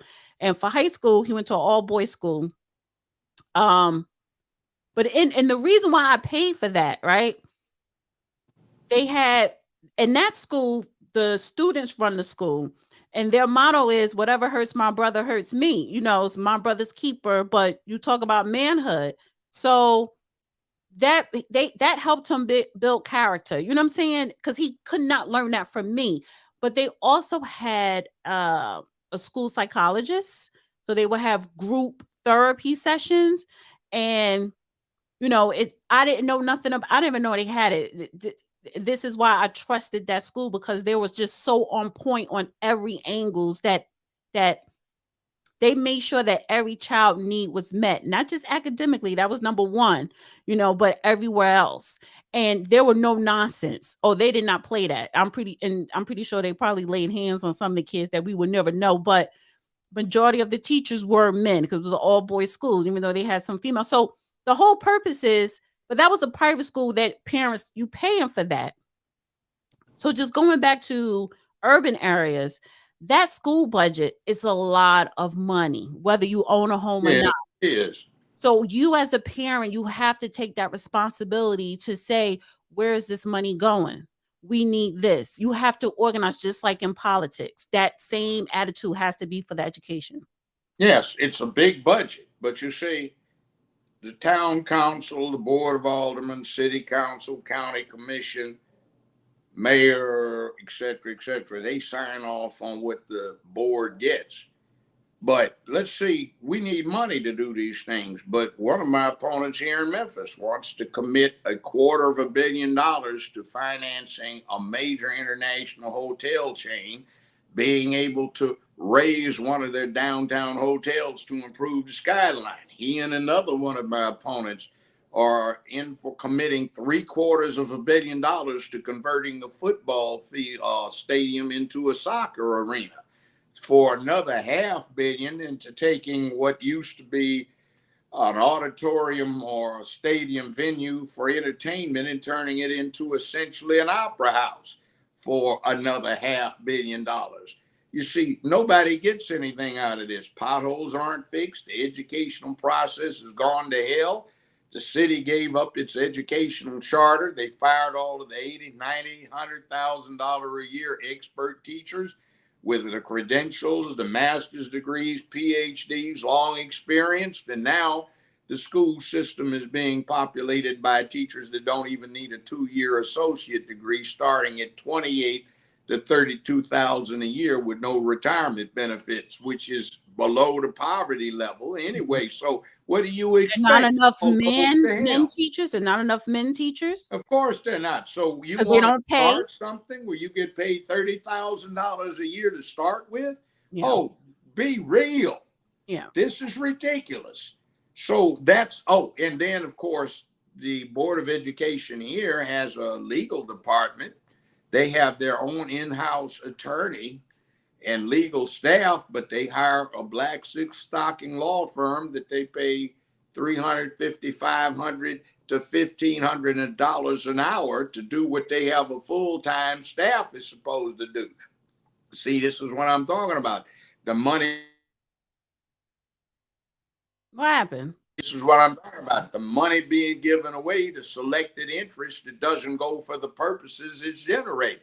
Mhm. So why aren't all of those hundreds of millions of dollars in the educational budget being used to educate the teachers, teach folk, instead of supporting a now privatized industry under the auspices of Teach America, where the Right. guy that runs it is in his mid-30s with no educational background, at least the person here, where they are in charge of teaching, hiring, training, hiring, firing, and assigning teachers and what they get paid, and it's all privatized. So Right. are we even having a public school, or just a ripoff where somebody in the name of the public schools gets to run it for profit? See, we have to think about this. And these expenditures of public funds are not returning anything. In so-called private enterprise, that would be cut out. This is a non-productive line. We're going to drop this product. But no, we don't do that. We have to keep doing it because we respond to take our booties to the poll and no voting, no voting, you know. So we don't know what's going on, and we know basketball, football, baseball, hockey, soccer, whatever it is, we get distracted at housewives or Pose or E-Junction and all kinds of stupidity. Real quick on this topic, real quick. What is the difference from when you were in school to now? And I would even say a little bit when I was in school, because that's when it kind of really started to fade. I would just say with me real quick. Okay, here's the idea. Oh, I was going to start with me first. Thank you. Oh, okay, go ahead. I was a teenage mom, because I got pregnant 15, had to be at 16, whatever. It happens. But that's when I started seeing the after school stuff and the school system changing. Even though, you know, you're a teenager, you see it, but you're just not aware what is going on. But what I'm saying is, prior to that, younger, you go to school. But I remember having secondary school, whether it's on the weekends and you go to the library. The library used to be the hangout spot, right? Do your homework, read, you can socialize, but it's the library. There are books there. They had different programs there. On the weekends, a lot of different Afrocentric Black culture stuff going on, where you spoke with Black scholars would come and, you know, speak to the kids or the parents or whatever. You had all these other things going on in our community at one point outside of the traditional school, which is very important. You do not see that now. So what do you find that when you were in school, did you find that a lot of your education came from outside of the traditional school settings, like, you know, the community school? An integrated process. My grandparents, my parents, every teacher, black, white, brown, red, or yellow, had been through the Depression or had been raised on a literal frontier or on a marginal thing where workers didn't have rights and everything else. They knew intimately that the world and life were tough places. They knew that the world didn't care, that life didn't care. They'd fought World War I, World War II, were either involved in fighting Korea, or later Korea had just been over. People died. And it wasn't a safe, it wasn't an easy, it wasn't a nice world. So the parents, the teachers, the society, and government had an interest in preparing the next generation to be able to handle this tough world. The tough world did not give you excuses. It did not accept excuses. Many of them had been in the military, the teachers, and they were used to right way, wrong way, Army way, Marine way, Navy way, or whatever it may be. And yes, sir, no excuse, sir. So that no excuse was important. There were no excuses for failure. You just failed and you were encouraged to do better or taught to do better, or you resolved to do better. Mm-hmm. Now, that being the case, if you wanted to teach somebody, you had to have an environment where education could occur. So you could not tolerate somebody being a fool because that disrupted the whole process. Everything worked on an orderly basis, and there was a breakdown, whether you're talking about in the hood, the ghetto, the barrio, the reservation, the trailer park, Appalachia, in upscale downtown Manhattan, or wherever you happen to live. At the bottom, in the middle class area, or very much at the top. Things work smoothly when the environment, the system, the society was smooth. People didn't have to like each other to work together. They saw all of these things. So with that in perspective, they put something pretty good together. Now, we still had racism. We had to get rid of that, which by the mid-1960s, the laws were in place, the cases were in place. Racism, this kind of stuff was a dead issue, except in terms of realization. Mm-hmm. Now, things got better. By the end of the 60s, it was pretty nice in America, and there was daylight at the end of that tunnel. We could end these things, but other people took advantage of the opportunity to display their selfishness, their lack of concern for others, and they put in place a half-century long process of glorifying dysfunction. And we had Dr. Spock, a sick bastard, who came up with this idea that it was unalterably wrong to discipline children. You had to persuade them, not make them. But that left them ill prepared for a world that didn't give a damn about persuading you unless it was to avoid the nastiness of how I'm trying to kill you. Right. So we were involved in a Cold War, but we forgot about it because at home, this creeping sickness of relativity spread in where, oh, the child wants so-and-so. We have to be nice to our child. Remember when you felt deprived because you're going through the depression? Oh my God, we should never have our children suffer that. So everybody was anxious to do everything for their children, but in the process, they forgot about raising them for the real world. Now, the baby boomers get blamed for this, but guess what?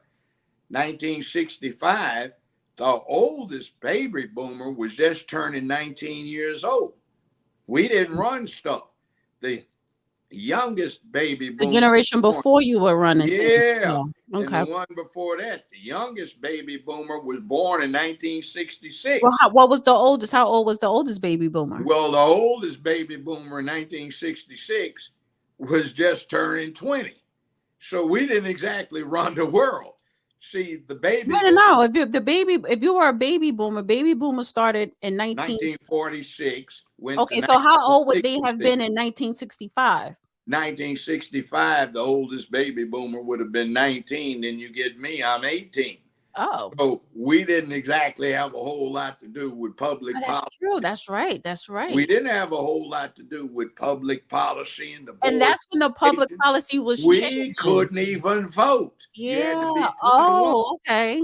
So the people that were setting this crap in place had been through the Depression, and they didn't want. What generation is that before the baby boomers? What is that? They were born in 1926 to 19. What is it called? Is it called something? There's no name. They just became the greatest generation. I didn't think of that. Okay. World War II, and the one before that was born in 19. So you guys at 20 were coming into We By the couldn't time, vote. right. By the time you were finished with college and was an active adult, right? Real adult, the motion was public policies or everything was already set in place. Already in place. So it's like, okay, either we're going to go with the flow, some people did, either we're going to work within the system that changed, some people did, or either we just going to go against everything, some people did. And it's a matter Yeah. of who won, so Dick Nixon, Lyndon Baines Johnson, they weren't baby boomers. Jerry Ford, he wasn't a baby boomer. Jimmy yeah. Carter wasn't a baby boomer. Ronald Reagan certainly the hell wasn't a baby boomer. See, So we can't blame. I mean, we can't. Yeah, see, if we're gonna blame you, then we got to blame my generation. Yeah. So the Gen point of Z. the exercise is we looked at this and we had some things to deal with, but by then, those who were in that previous generation, they were setting up Hollywood. They were setting up the news media. They were setting up politics. So we just got given the vote. I had to be the first time I could vote legally. I was 21 years old, not 18. Right. That changed, I guess, with that my happened generation. A couple of years later when they passed a constitutional amendment saying 21-year-old is too old since you can die in the norm. You can vote when you can be eligible to be drafted, 18. Okay. If you can die, you can vote. So in those days, people did pay attention because your vote could keep you from dying, literally. So there was an attention, but bottom line was I couldn't vote at 18. It wasn't legal. Couldn't vote at 19. Couldn't vote at 20. Had to wait till I was 21. Nobody could vote at 18 until 2 years later, or a year and a half later. Anyway, it was what it was. So don't blame us. We just got stuck with this thing where these guys that grew up in, ladies grew up in the Depression, said we don't want our children to be deprived like we were. We did not choose to have 14, 15 kids like our parents did, or 9 or 8 or 7. We're having 1 and 2. We're going through college. Women had doors opened up. We used to, and this is the other thing. When I went to college, something was changing. When I was in high school, it hadn't changed. When I was junior high school, elementary, it certainly didn't. You had these brilliant, wise, intelligent, well-educated women who were somewhat confined in terms of what they could do with that to education. So you had all of these great folk that were school teachers, and you had well-paid benefits for school teachers. You had these male veterans who were used to duty and obligation. Yes, sir. No, sir. They understood how to take orders so they could give them. They knew command and authority. They knew what happened when everything broke down and what happened when it worked smoothly. You had all of these women who were highly educated, who now can be doctors, lawyers, business women, politicians, and they don't teach schools. And now we pay our school teachers damn near minimum wage for doing what they're doing. The kids don't go to school 180 days out of the year. Most of the year, they're not in school, and they really need to be in school. So everything's gone to hell. You don't deal with this. In modern society, this is the collective. You put kids in schools and you put in them character, you put in them science, technology, engineering, math, you put in their vocational skills, you give them academic opportunities if they have that aptitude, and you do these things elsewhere in the world, but not in the United States. We have gotten so off into this private enterprise thing that we have advanced technology and computerization making most of the laborers in history obsolete now. So what do you do with them? You make education a greater and greater requirement to get an entry-level job that is a decent one, that doesn't pay minimum wage, but yet you screw up the educational opportunity so nobody gets this. You get people with college degrees and outstanding GPAs, and they don't know crap because, oh my God, they have their hearts set on so-and-so. What's that got to do with anything? The real world doesn't give a damn. expose them to the reality. Oh, they don't need breath requirements because that might derail their GPA, so their heart. Goddamn, I want to hire somebody. You're sending me somebody with a high grade point average, and they don't know shit Right. because they didn't learn it. I did say 10 minutes, and we went over 10 minutes. Of course we did. We always do, because these subjects, what we do. Right. And that's why I'm like, you know what? Pop culture is going to be at the end of the show, because these conversations are more in Okay, depth. well, I'll shut up. I went over. It was my bad. Oh, whatever. Oh, pop culture, real quick. All right.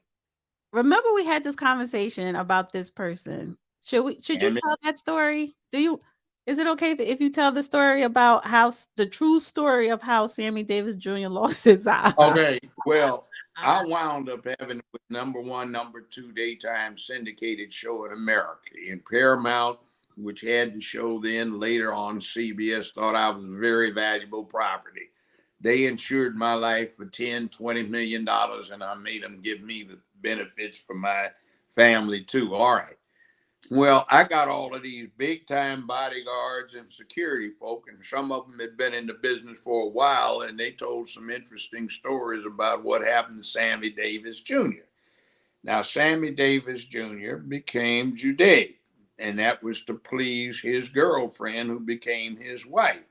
The story was told to me from several sources, from people who had been in security at the time, that what happened is there was this woman here? I guess, yeah, it looks like her. There was a certain shadowy figure that, let's say, tended to deal with things that would now be RICO matters. And he liked this girl too. He didn't like the fact that Sammy Davis was involved with her, so he wanted to take Sammy Davis's life. Well, supposedly Frank Sinatra, another part of the Rat Pack that Davis was a member of, intervened and said, no, this is a good guy, don't kill him. And the other party said, well, he's going to give up something, arm, leg, teeth, whatever it may be, hands. So they picked an eye. One got plucked out, and supposedly he lost it in some undocumented, untraceable auto accident somewhere in Europe. And that was the end of the matter. Interestingly enough, the glass eye was able to be fixed into an eye socket that wasn't particularly damaged. Supposedly, he got the choice of picking the eye, and what was reported back to me was that since he was right eye dominant, he picked the left eye to be sacrificed, so he kept breathing and continued to entertain. Mm-hmm. Now, that's supposedly what happened. Now, just think about it. Are you going to have that nice little eye patch over what's likely to have caused you to be blinded and destroyed your left eye in an automobile accident? No. So the story that came out, how he lost his eye, was in an automobile accident. But the true story is the mafia took his eye. I say mafia. I'm not going to say that. Oh, okay. Well, somebody that would probably be prosecuted for RICO offenses now. They took his eye because he married the white woman? No. One of these people who would probably have been prosecuted under RICO today liked the woman, and he was going to wipe Sammy Davis out for the offense of stepping in and taking the woman. So Frank Sinatra intervened and said, don't kill him.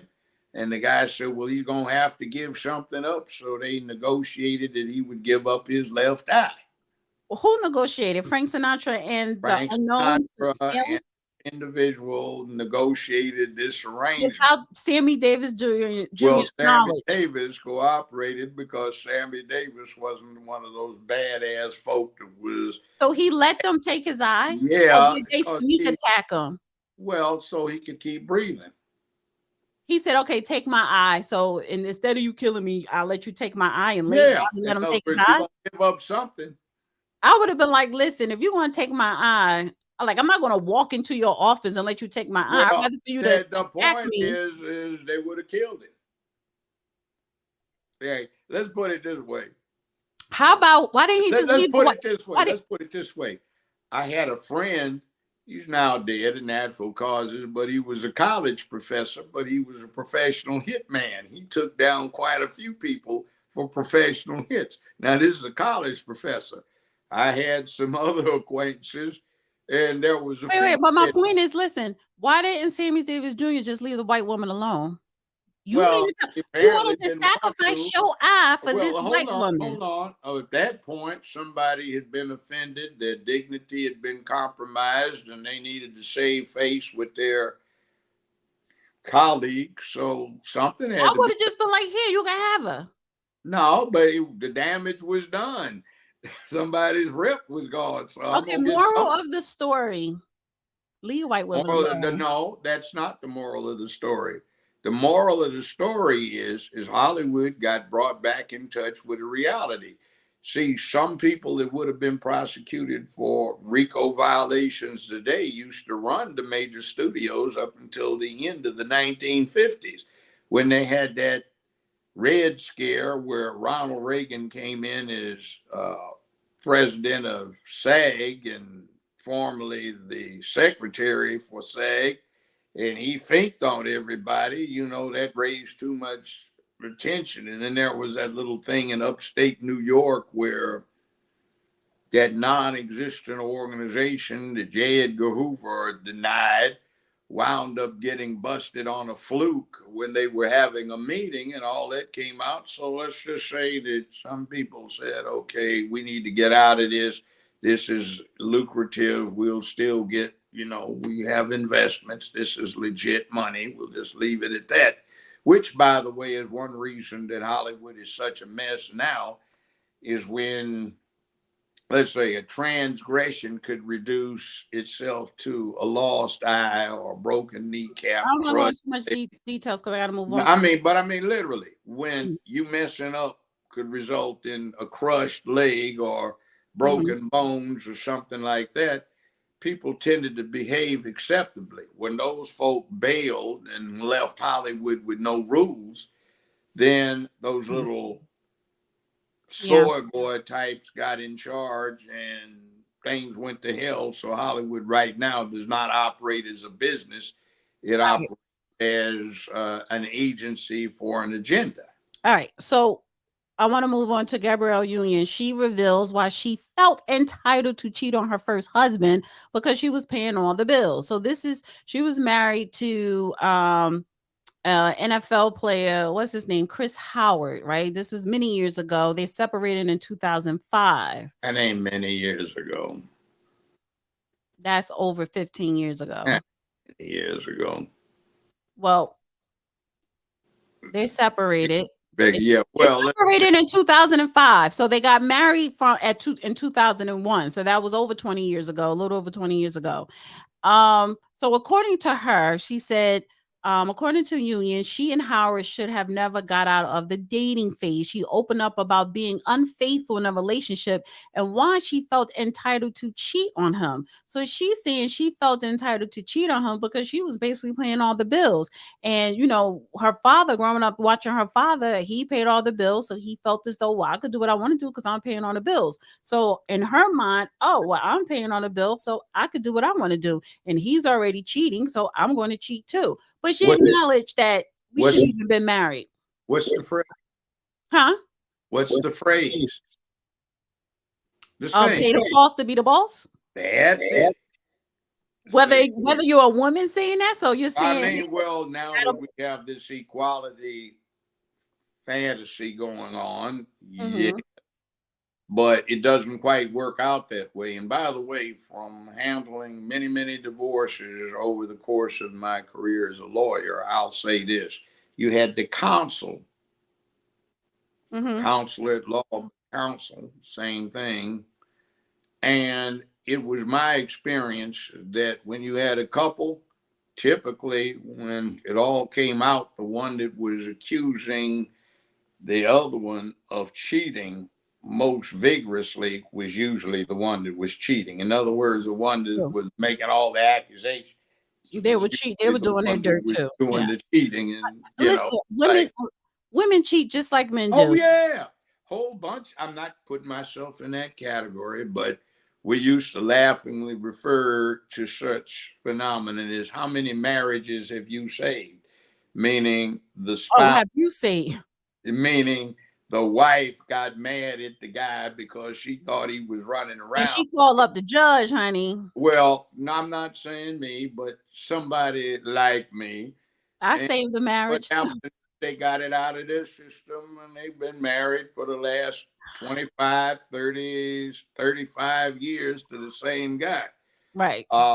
Interestingly enough, when I went to college, they had I don't want to go on it. No, I mean, this is still going this way. They had these 5-year way relationships. It was a woman who wanted to be a professional woman. She had a gay friend she went shopping with and went to the plays and the theater with. She had a play brother that she used to hang around with and she would talk to, and they would discuss a lot of things, but she didn't have sex with him. She had an older guy she knew was married. She wanted him to stay married so he couldn't control her. And then she had the guy she would screw, but she didn't have the intellect. She had a roster list. She had a roster. Yeah, but she didn't have the simpatico with the guys she screwed with. And if he said, "Where are you going?" "I'm going out of town for a conference." "But who are you going to say?" "None of your damn business. If you don't like it, you don't have to be here."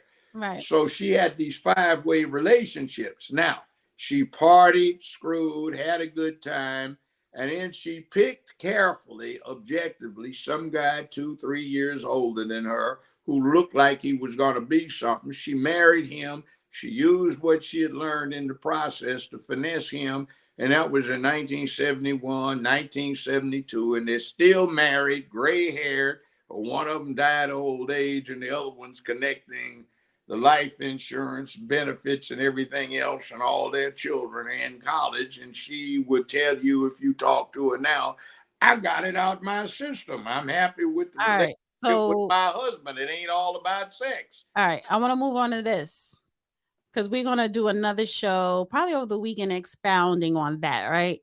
I want to move on to this person, TJ Holmes, because he's another one. Right. But workplace romance. So TJ Holmes, he's married, and the woman who he had an affair with on his job is married, and they fell in love at the workplace. But TJ Holmes' estranged wife breaks her silence, saying Amy relationship lacks discretion and respect. So this is TJ Holmes' wife. Excuse me. This is TJ Holmes. So first of all, Miss Thing knew that her husband, was having an affair, quote unquote, or another relationship. She probably had one herself. It's just that now that his was made public, he's saving face.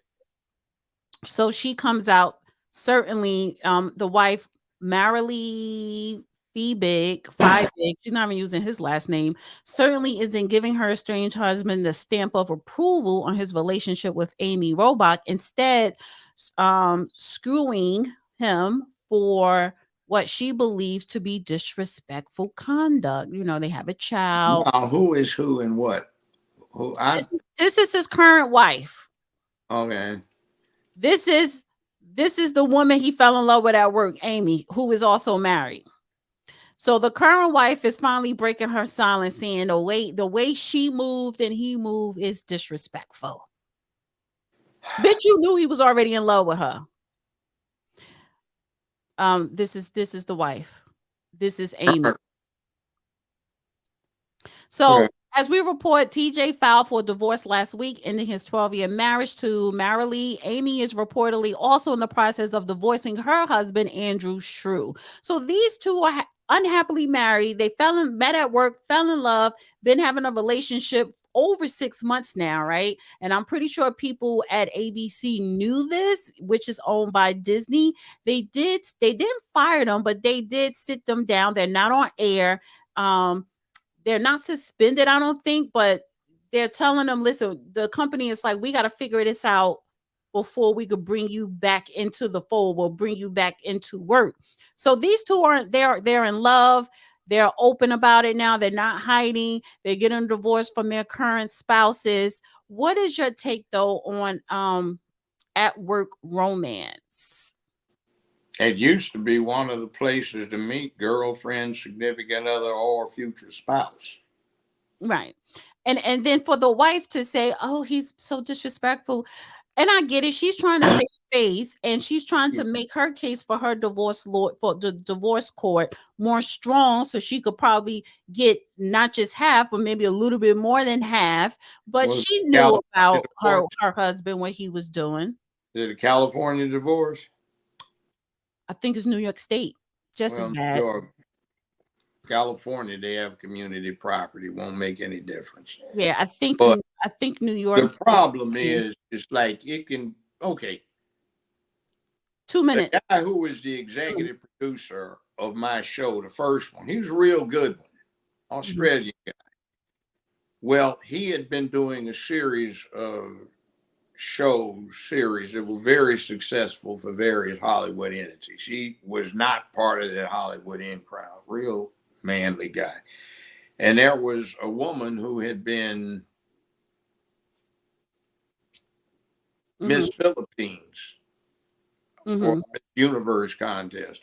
So they met each other during the course of about 7 or 8 shows they had done. Well, they wound up falling for each other, though each of them had been married in the intervals to other people. So they got permission from Paramount to get married.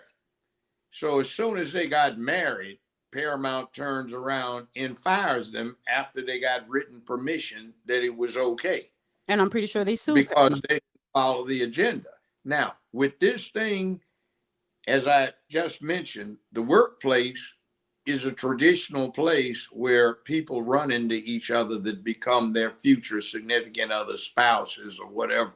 Now, my first real love in life, I met on the job. She worked in the Please don't give us the story, but just tell us and move on. Yeah. But in other words, the point is, where the hell do you meet anybody now? You can't go into a bar. They meet each other on social media, which is dangerous. You can't meet on the job because that's taboo. You can't meet in school because you meet in the worst place possible, social media.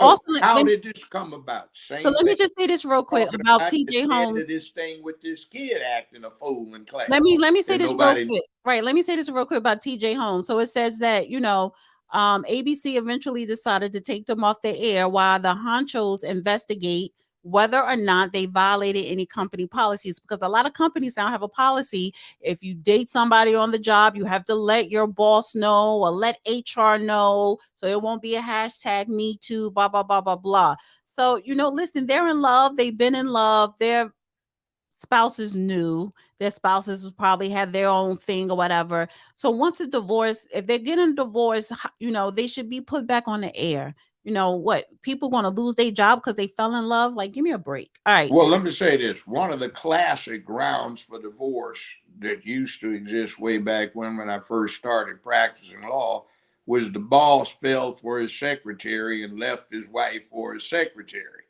So that used to be a classic. Or the nurse fell for the doctor and he left his wife, which was a classic, or something like that. So nobody looked at that they met on the job as being the bad part. It's just you come in close contact, you may find out that somebody you work with, you get along much better than you do with somebody at home. It's not personal, it's just a reality. And they started making divorce easier and easier, and they went to no-fault divorces around the country. So nowadays, I want to move on from that. You get this with the Hollywood and the studios. You know why they get married so often? It's the only safe way to date, because you have so many gold diggers and freaks and weirdos out there that it's not safe to date anybody.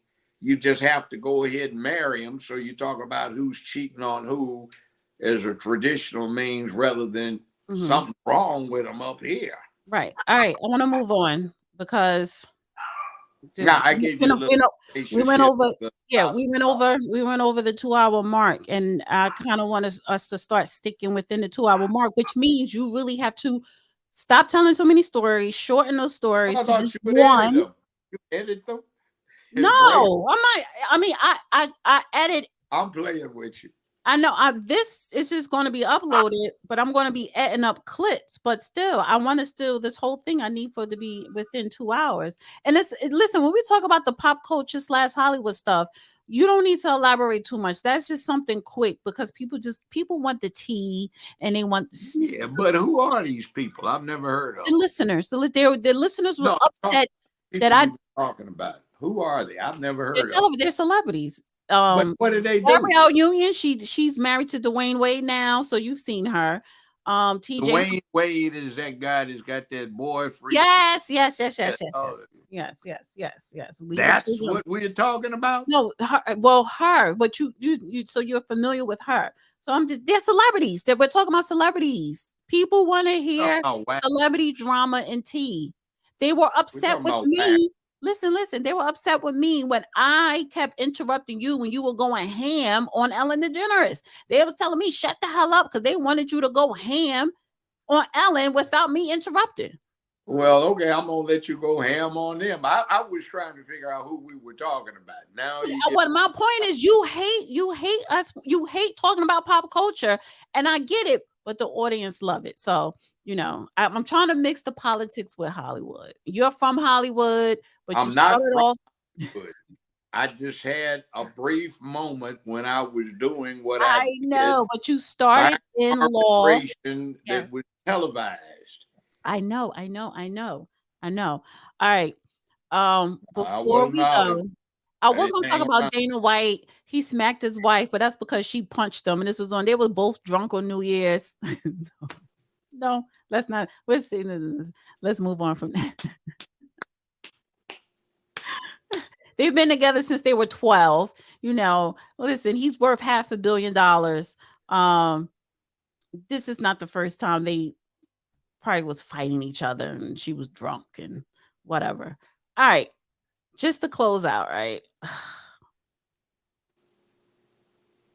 I did put something. I said sidebar. I think I'm depressed. Yeah. Oh, wow. Maybe we'll say that for another day. I'm like, well, you talk about it. Well, briefly, I do #love yourself, right? Monday through Friday. Because you know what? I want people to wake up or just throughout the day to just read a positive message. It helps me. That looks familiar. This is your quote. Don't waste time complaining about problems you can't correct. And I put #JustJoeBrown because you typed that on Twitter. So I used your quote today for the #love yourself quote. Don't waste time complaining about problems that you can correct. I think that's self-explanatory, right? Yeah, I can be brief.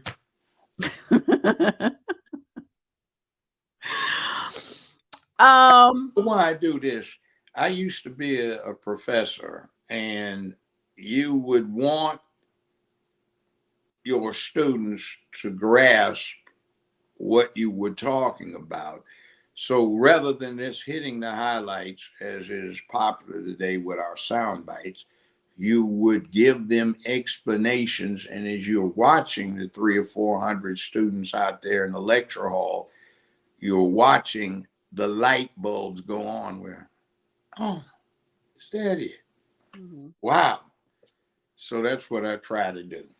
Some people get it right away, some don't, and some get what they think is the idea, which isn't. So you try to give them something to go on. So sorry for being the professor. No, and I was going to say sidebar, I think I'm depressed, but this too shall pass. And I spoke to you about this, but you aren't talking about killing yourself. You have a problem where you want to adjust your... Right. I mean, you know the reason why I melancholy. It is the traditional reason why men and women get depressed a lot of times. Because of love or lack of? I'm not going to tell on you. No, I'm just saying, but So, but I do know there are people out there battling severe depression. It is real. Men and women, boy, girl, children, babies. I think, yeah, babies could be depressed depending on what's going on with them. But so the hashtag love yourself, listen, I'm not a psychologist, a therapist, or spiritual guru, but it's good to just carve out a part of your day to where you just take time to love yourself and think Okay, something positive. I won't get into it. We were talking about that relative to football, and everybody's freaking out, stop the game. See, that translates into this. Now, you have mental toughness, so you're able to cope with what's making you depressed. You'll get over it. But a lot of people who, oh my God, we got to stop the game. Let's not worry about football. Let's talk about the game of life. So the way they stop it is by checking out of it, and they kill themselves. They do abuse, like become drug addicts, alcohol abusers, or whatever it may be. That's why we must encourage this kind of toughness in our people, so they have what you have, which is the personal wherewithal and character to address difficult situations and get over them rather than collapsing. That's why I say, or said what I said about the game should have gone on, because the message is bigger. You're depressed, the child's in a problem situation, your finances have gone to hell, the love of your life went off and you found you'd been lied to, your mother died, your grandmother died, you lost your job. If we're used to everything supposed to stop because of adversity, then you try to stop your life and you can't. So you try to check yourself out of life and it doesn't work. See, that's why we have to be consistent across the board. Got the Okay. point now? Yes. Thank you, Judge. Good show. Good show, Miss Dana. Outstanding, as usual. Everybody go to everybody go to www.jjb2023.com. And I like these pre-records. I think we're going to stick with this. And then once a month we'll do a live show to have people call in. And then maybe I'll do with the pre-record, I'll just have phone lines open for people who are members on the YouTube channel. But I like the pre-record. I think it's cool. And it gives me an evening, afternoon where I can do something besides figuring out what. So you could get into mischief. Yeah, where I can figure out what the opposition is going to be up to. Yes, because you're right. Because your schedule is going to get busier, busier, and busier and busier. So. And by the way, part of what politics is about that a lot of people don't get is figuring out what the opposition is up to. So you sit there and say, let me see what's going on. Let me read this.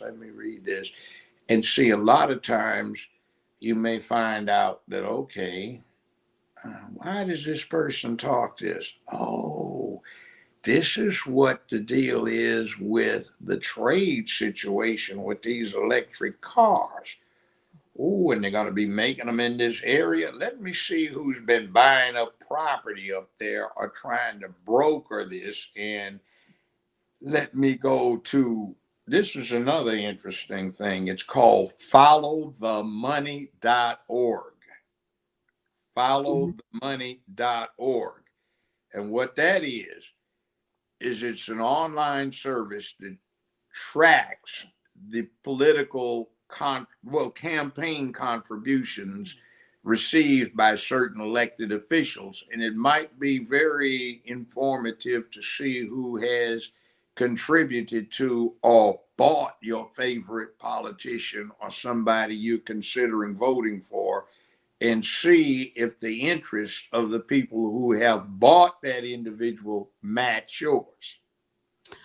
So before we get up out of here, this afternoon, 9th, Representative McCarthy does not have the votes. 9th speaker vote is possible today.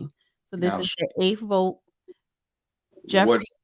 Jeffries 212, McCarthy 201, Donald 17, others 3, present 1. So he needs 200. Yeah, and you see what's happening. The Democratic person is now ahead of the Republican person. No. Well, that's because all of the Democrats voted for Jeffries. All of the Democrats. But you see what happens when you have these things. Somebody went down here 3 to others, and one person didn't vote at all and just voted present. Yeah. So this 2-1 dropped down from where it was before. So in other words, what's wrong with this picture? Well, I don't know. I don't want to go into it, but no, it's very quick. You know what I'm looking at? Practice makes perfect, and they have not practiced the bipartisan aspect of politics in a long time, and they don't know how to do it. Great point, and great way to end the show. Thank you guys for tuning in to Man Up Thursdays with JoJo Brown and me, the real Tina. All right, guys. Good night. Bye. 2 thumbs up. 2 thumbs up. 2 thumbs up.